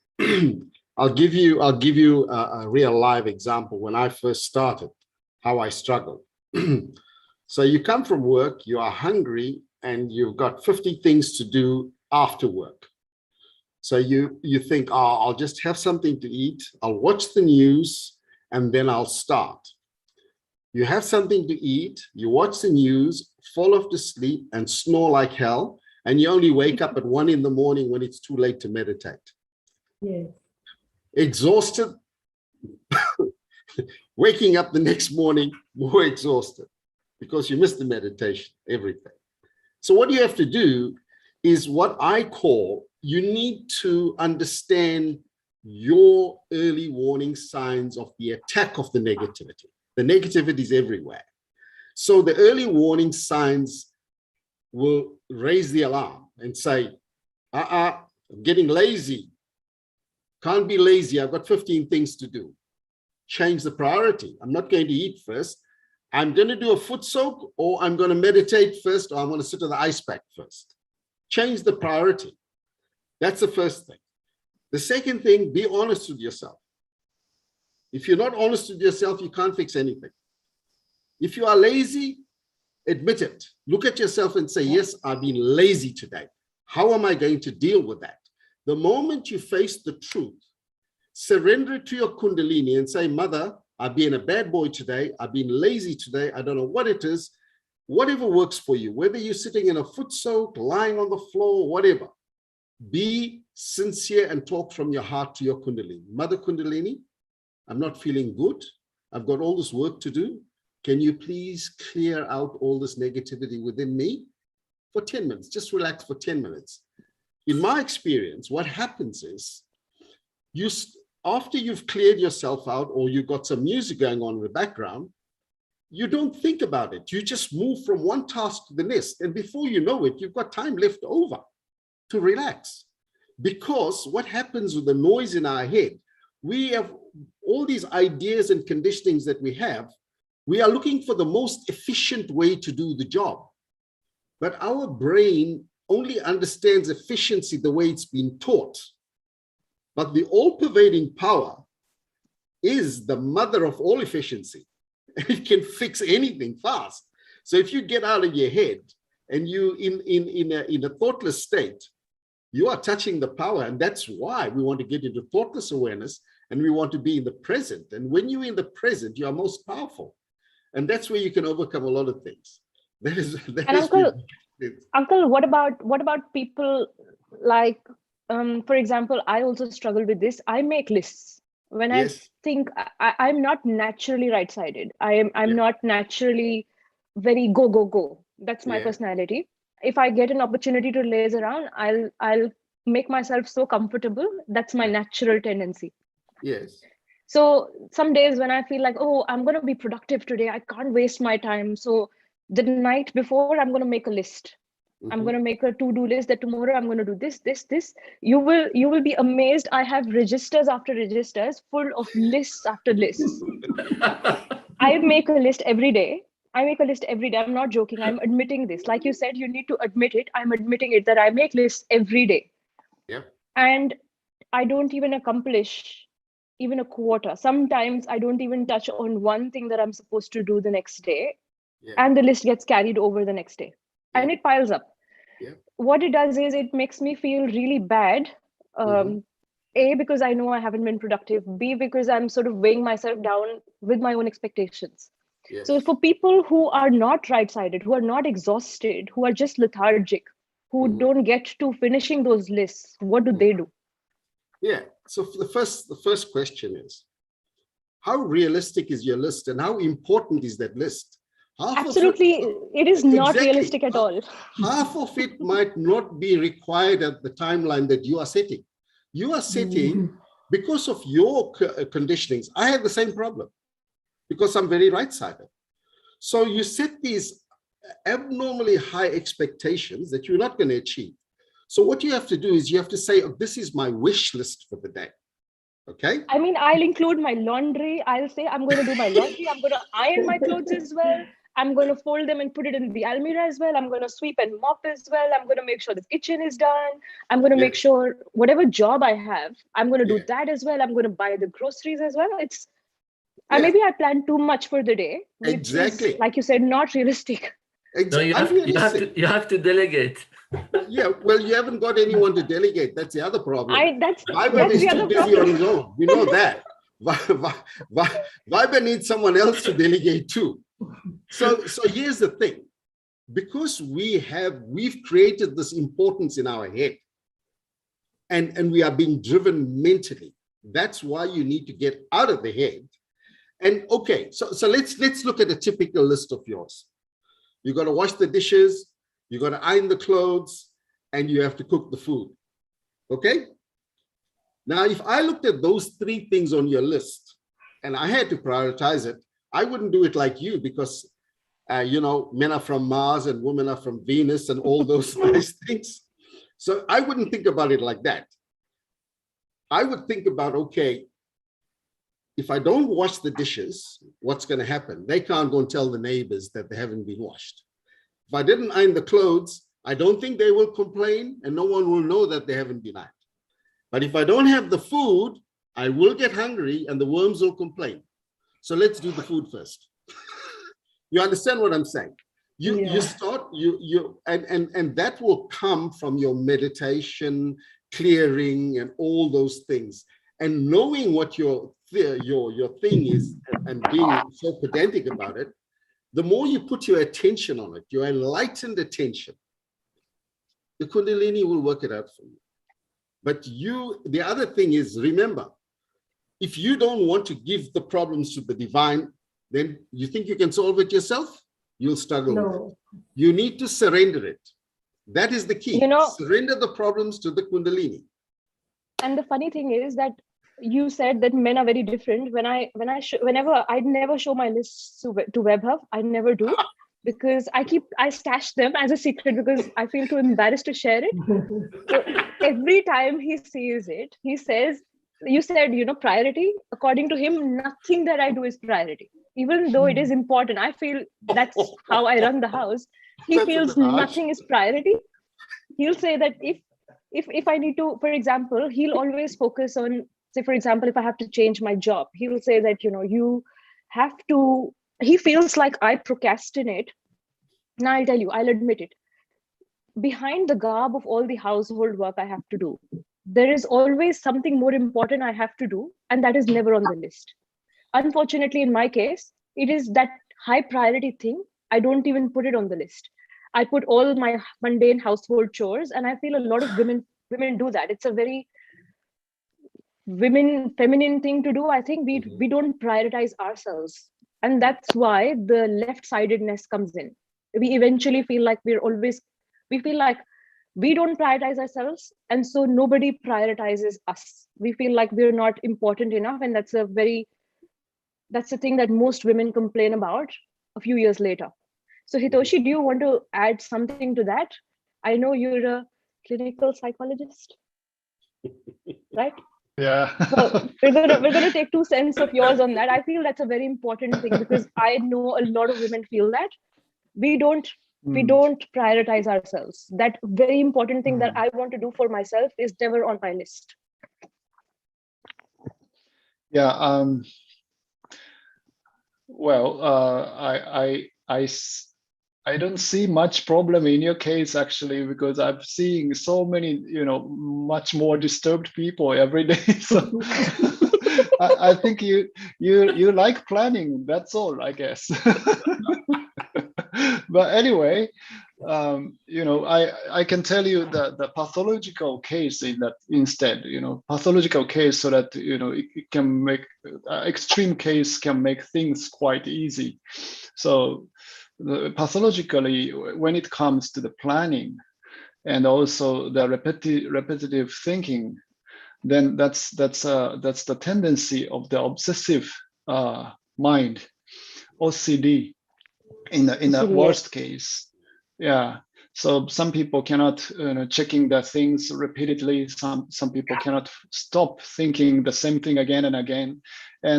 And of course we are not the pathological case, but we have just a little bit of that.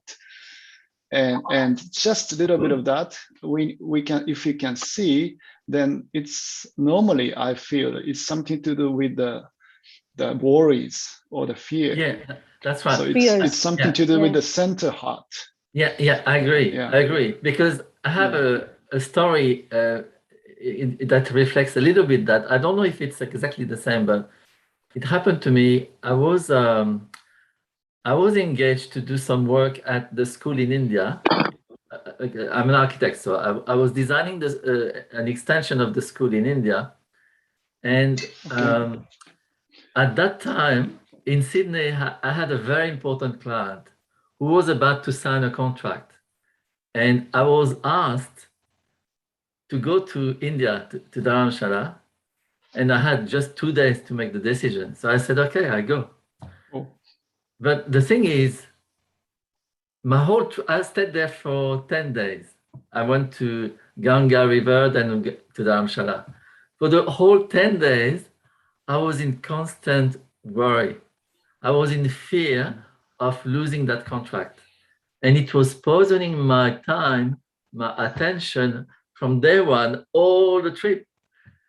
It was awful. Anyway, I managed to do what I had to do. And when I came back to Sydney, I was thinking, okay, I've lost this client. That's it. It was my most important client. And when I came back, I gave them a call and they said, oh, thank you for calling. We were waiting for you. Please come. We have a meeting. So I went to the meeting. I was expecting to be fired. And there were 15 people waiting for me.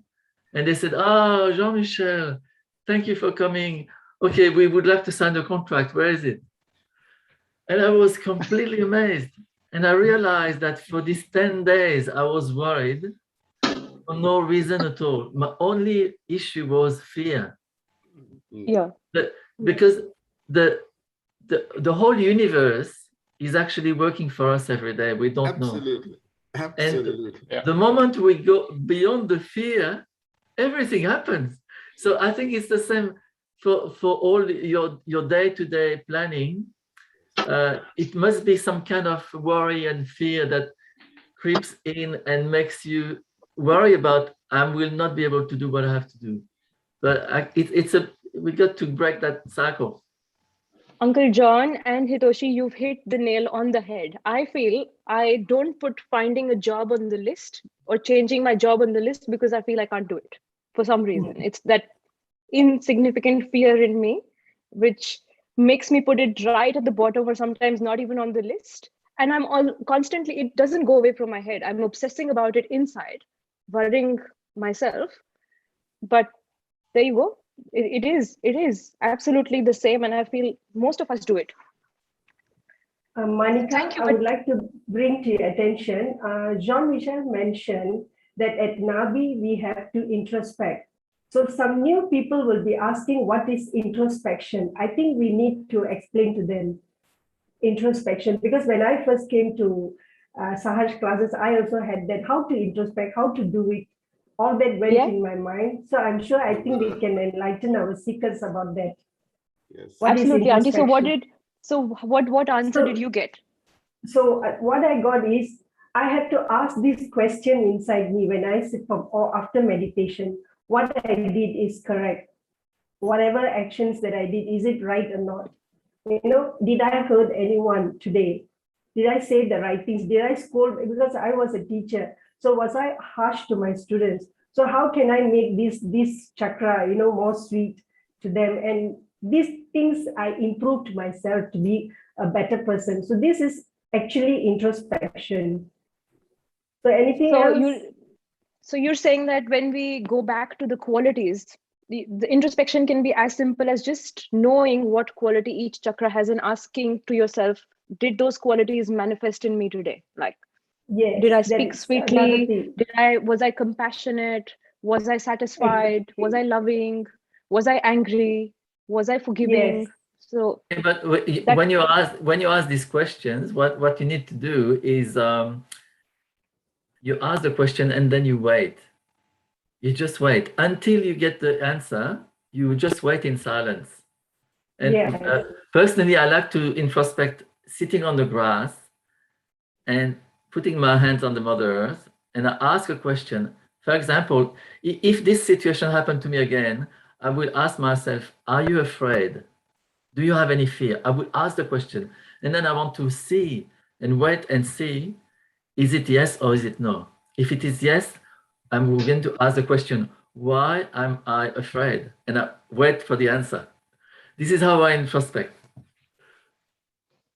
absolutely, because you can't let your mind trick you into an answer that your mind wants to give. It has to be an honest answer. So Hitoshi, going back to, we've concluded that it is fear, right? Which is basically making us procrastinate or making us feel like we aren't doing enough. Like, we've come to the bottom line that it is a fear. So what can we do in meditation to get rid of that fear? Can we just have like a simple guided meditation, just a short one, so people know that this is exactly what they need to do to strengthen themselves from within? Yeah, I was feeling quite interesting to hear your presentation about your too much of meticulousness and all this, because we were talking about the guru tattva, or the teacher quality within us to lead ourselves, and we were talking about the void, and the void is the ocean of illusion that we have to cross. And what is the other side of the shore? We set out from the innocence, and then what is the other side of the shore? Where is our destination to? By crossing the ocean is actually the heart chakra. So the heart chakra should be protected, and it should be discovered, and it should be cared.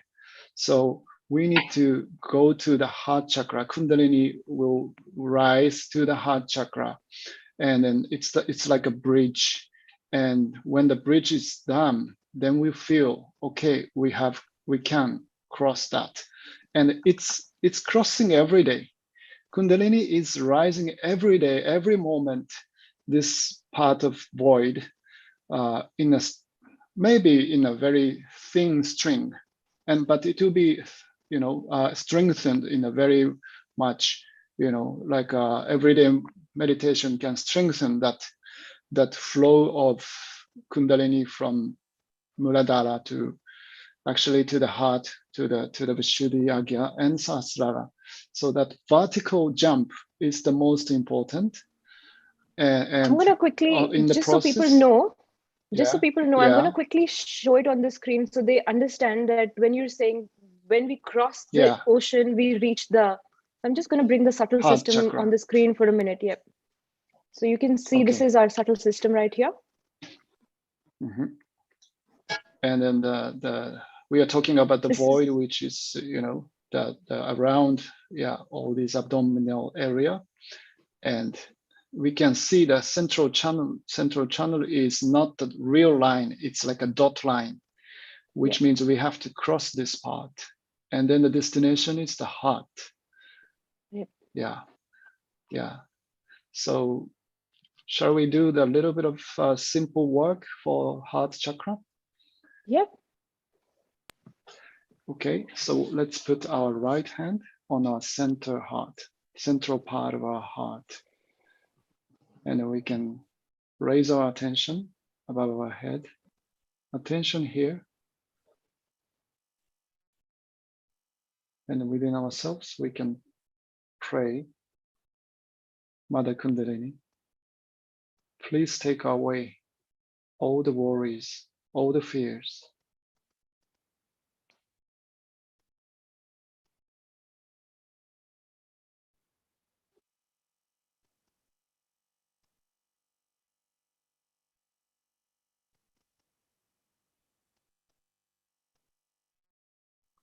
Mother Kundalini, verily, verily, you are the protection within me.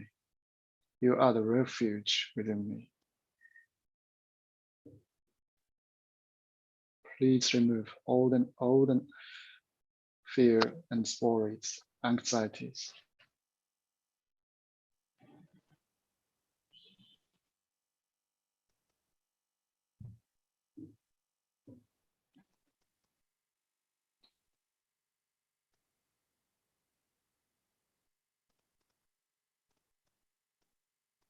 Mother Kundalini, by your grace, I am completely fearless.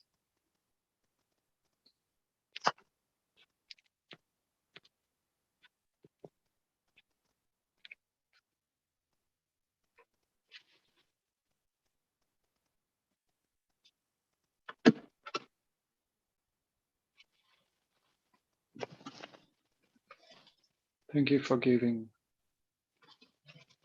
all the confidence, all the faith.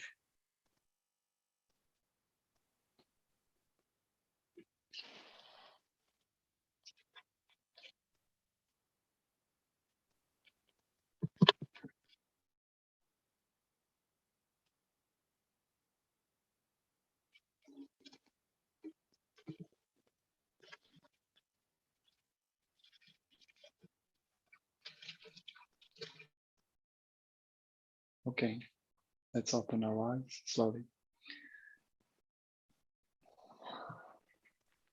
I'll have to probably come back to this every time I feel that way. This is really good, and I'm hopefully going to work on this. Like, I'm going to let the divine energy work on this, because if I try, I will never be able to do it myself. So thank you so much. That was really, really, really helpful. In every session, we're always learning. Like today, I learned this, even though I've been practicing Sahaj, that really when you do cross the ocean, you reach the heart. That's so profound. And the heart really needs protection. So thank you, all of you, for sharing that. There's another question. Can Sahaja Yoga Meditation help to overcome forgetfulness?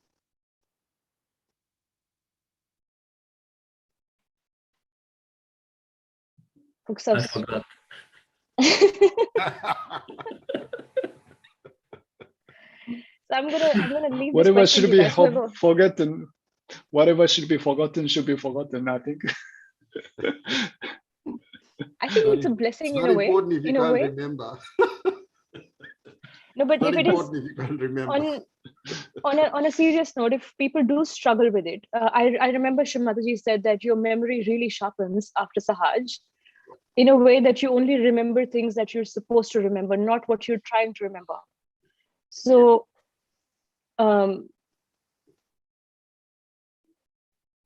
what she's also said about this is you need to start creating new memories after your realization.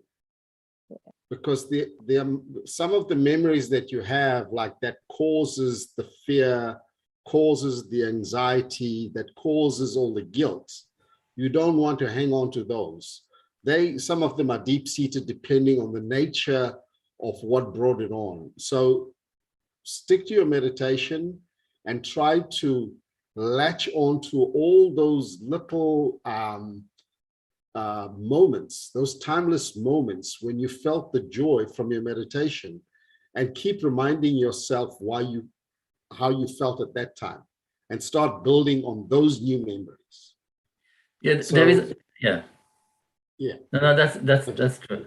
There is another element that could help also, is all about the attention is fed by the liver.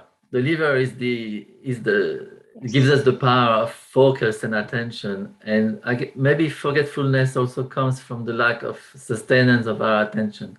So the best way to help that is to do foot soaking.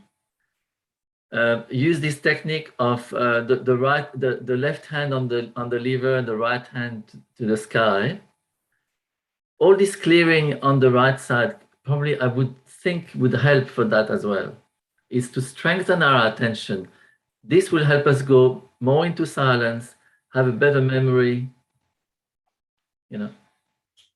Yeah. Because the thing with Yes, attention that's is true. it really there's heaps that we have so much distraction in the world today. So our attention is so spoiled all the time. So with that awareness, when you're meditating, your attention really sits on the important things. You realize things which are not good for you, which are poisonous, which you don't need to put your attention on. You can easily identify. And that process, while it takes time, it initiates the day you get your realization, the day you start meditating. The fact that all of you are here joining these sessions every day because you do feel that you need it. So your attention really does, once it stays on the important things, I think it improves. I think give it time, but it will definitely improve, and the forgetfulness will go away. And as Uncle rightly said, build new memories, build new things that you want to remember. That give joy. That give joy. That give the joy. is the most important. Yeah. Yeah. Absolutely. Yeah. We're just gonna. Yeah. Yes. Yeah. Sorry. The other important thing to remember, Shri Mataji has said this. This meditation and your Kundalini connection to the all-pervading power is as vital as the electricity that you need to cook your food, watch television, and everything. We don't understand how the electricity is generated and how it is connected and how it gets to the house. But we know one thing, we know where the switch is. In the same way, Kundalini is awoken, connected us, the switch is the meditation. Meditate, meditate, meditate, and all the things we're talking about, the Kundalini will chip away at it, chip away at it, chip away at it, and give you what you eventually want. Desire must be strong. Heart must be open, be patient, and be sincere, be honest with yourself, and you're good to go.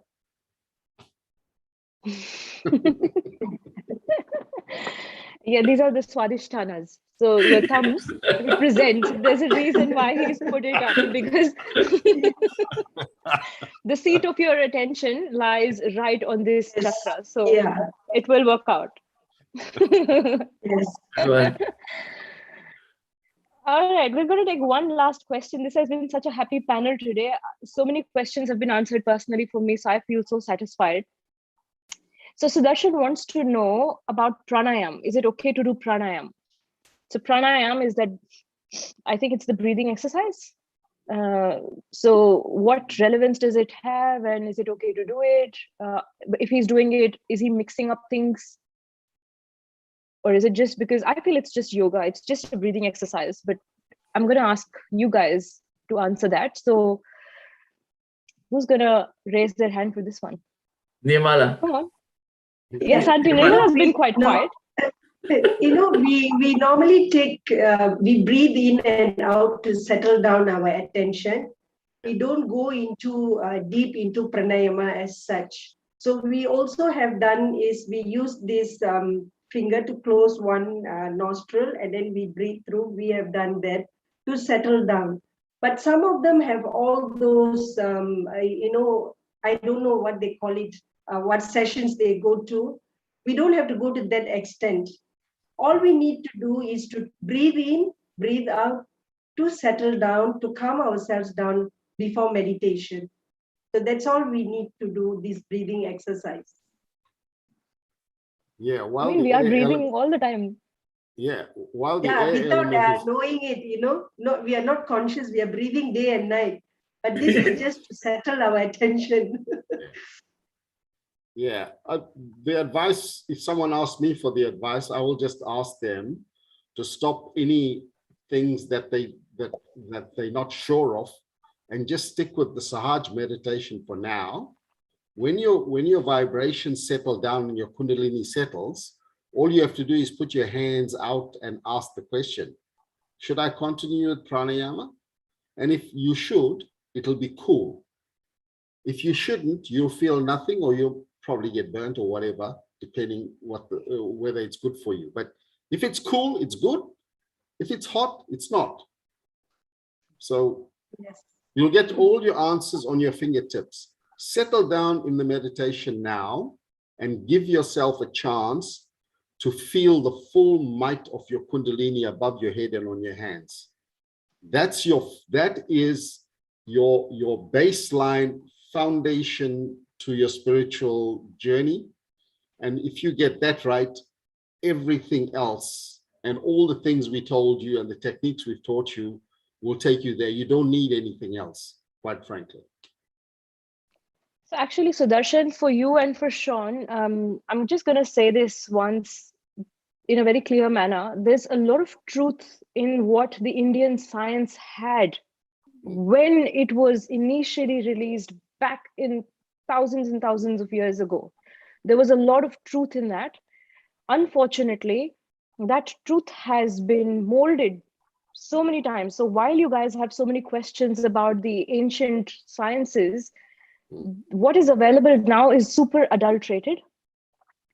So the reason why we tell you to just stick with Sahaj so that you guys have the enlightenment within you to know whether it is good for you or not. You should be able to decide yourself whether you want to do it or not. You shouldn't be asking us. We have no right to tell you what you should or what you shouldn't do. And that is what the void is all about. It is about self-mastery. So don't just give yourself this 21 days to see how you feel at the end of it. And just don't ask those questions.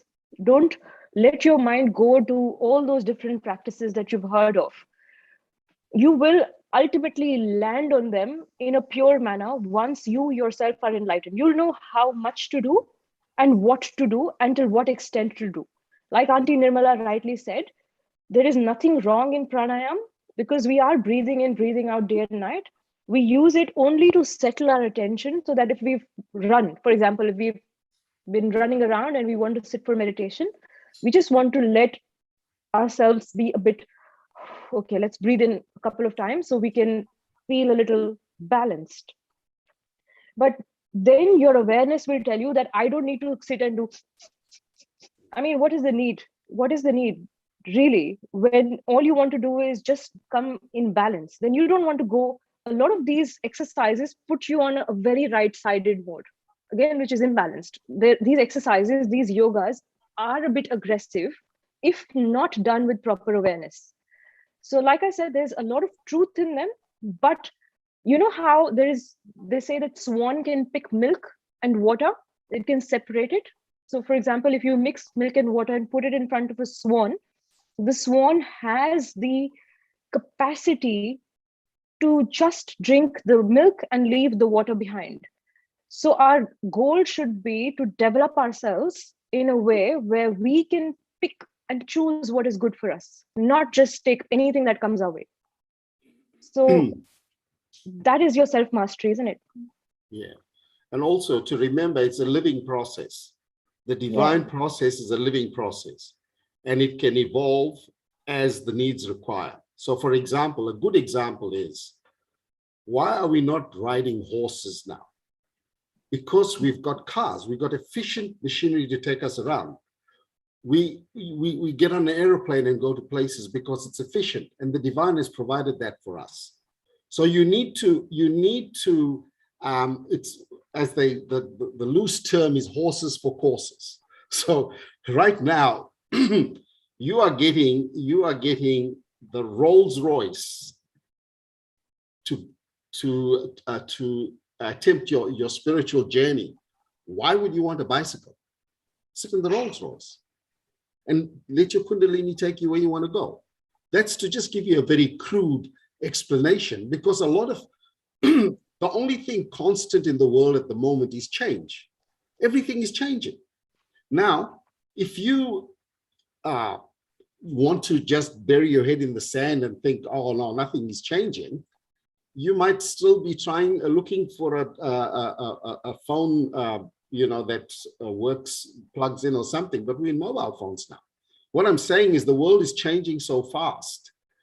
You don't have to be overwhelmed by it. You need to just position yourself in the center and enjoy the ride with it. That's what you need to do. And the way to do it is to straight when you, that's what we were discussing 2 days ago. To achieve this, as soon as you wake up in the morning, the first thing I do, sit on the side of my bed, open my hands, close my eyes, and just watch where is my attention. And this usually takes me straight into silence. Yeah. If we can do this every day, then we get on the highway. Once we are on the highway, everything that Edwin said is going to happen. Thank you, John Michelle. And you know what? It's like you're sitting in that plane, and that plane is on the runway. Now, for that to take off, all I would add to this is just create a nice space for yourself. Have Shri Mataji's photograph, experiment. For all of you who've been asking, experiment. Try to meditate without her photograph and try to meditate with it. You will see a massive difference. So for me, it's like when you have her photograph there, it's like your plane immediately takes off the runway. Otherwise, it can just keep moving around slowly. It will take time. So just experiment that. Let us know how you guys feel about it. Maybe that can be your homework for tonight, for those of you who are watching or who are going to watch later. But definitely, first thing in the morning, meditate. This has been a very interesting, a very joyous session. I personally really enjoyed this. So what do you guys think? Let's just conclude this with a nice meditation, a short one to just raise our attention on the top of our head. Uncle John or Auntie Nirmala, any one of you? Nirmala. Yeah? Yes. Okay. So now let us bring our attention to Sahasrara. So what you can do is use your right hand to raise this energy and bring it on top of your head.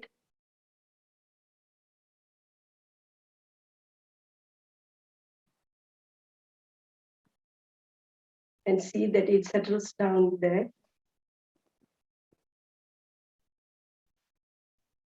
Bring your hand back.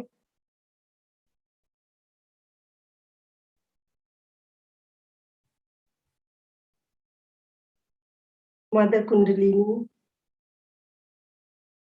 please take us into thoughtless awareness. Please give us the state for silence within.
Now let's open our eyes and you can feel above.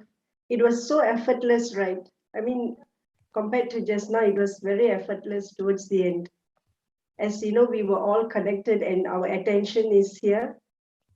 And it was so easy to get into meditative state.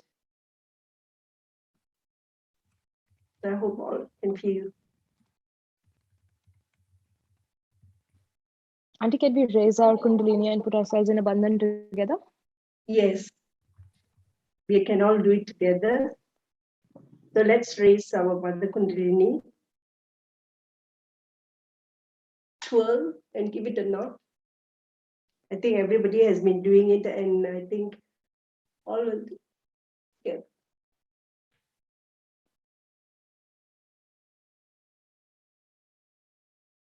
No hurry, just do it slowly. and with humility. And when we take a bandhan too, there's no hurry, just a nice rainbow.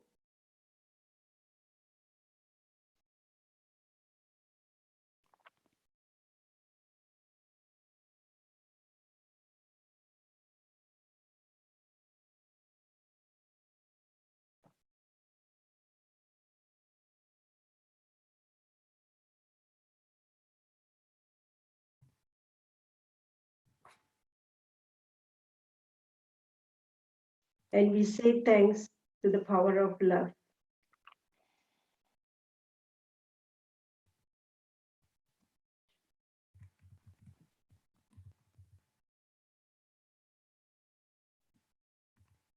In Hindi, we say Jai Shri Mataji. That means we pay our obeisance to the mother who has given us this energy, this enlightenment, the mother within. So we just say Jai Shri Mataji. So just a very short way of paying our obeisance to the mother.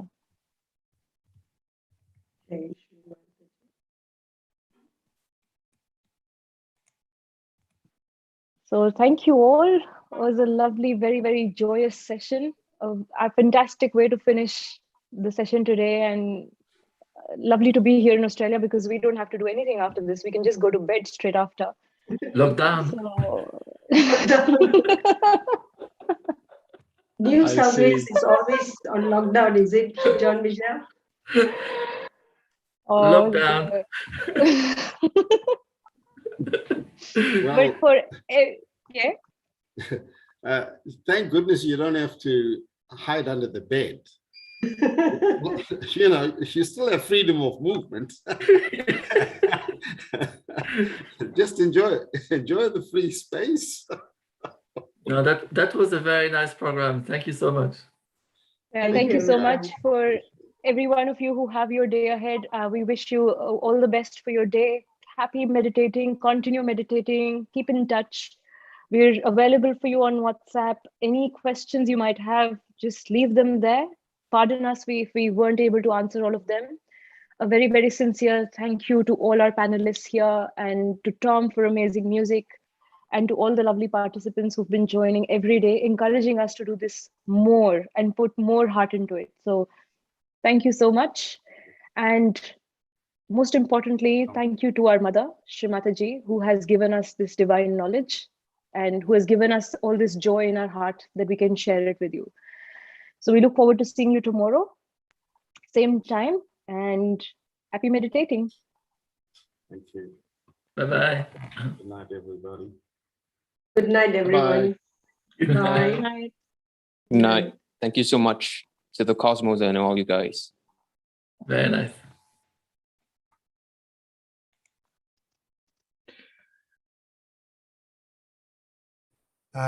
Thank you guys and good night. Thank you.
you.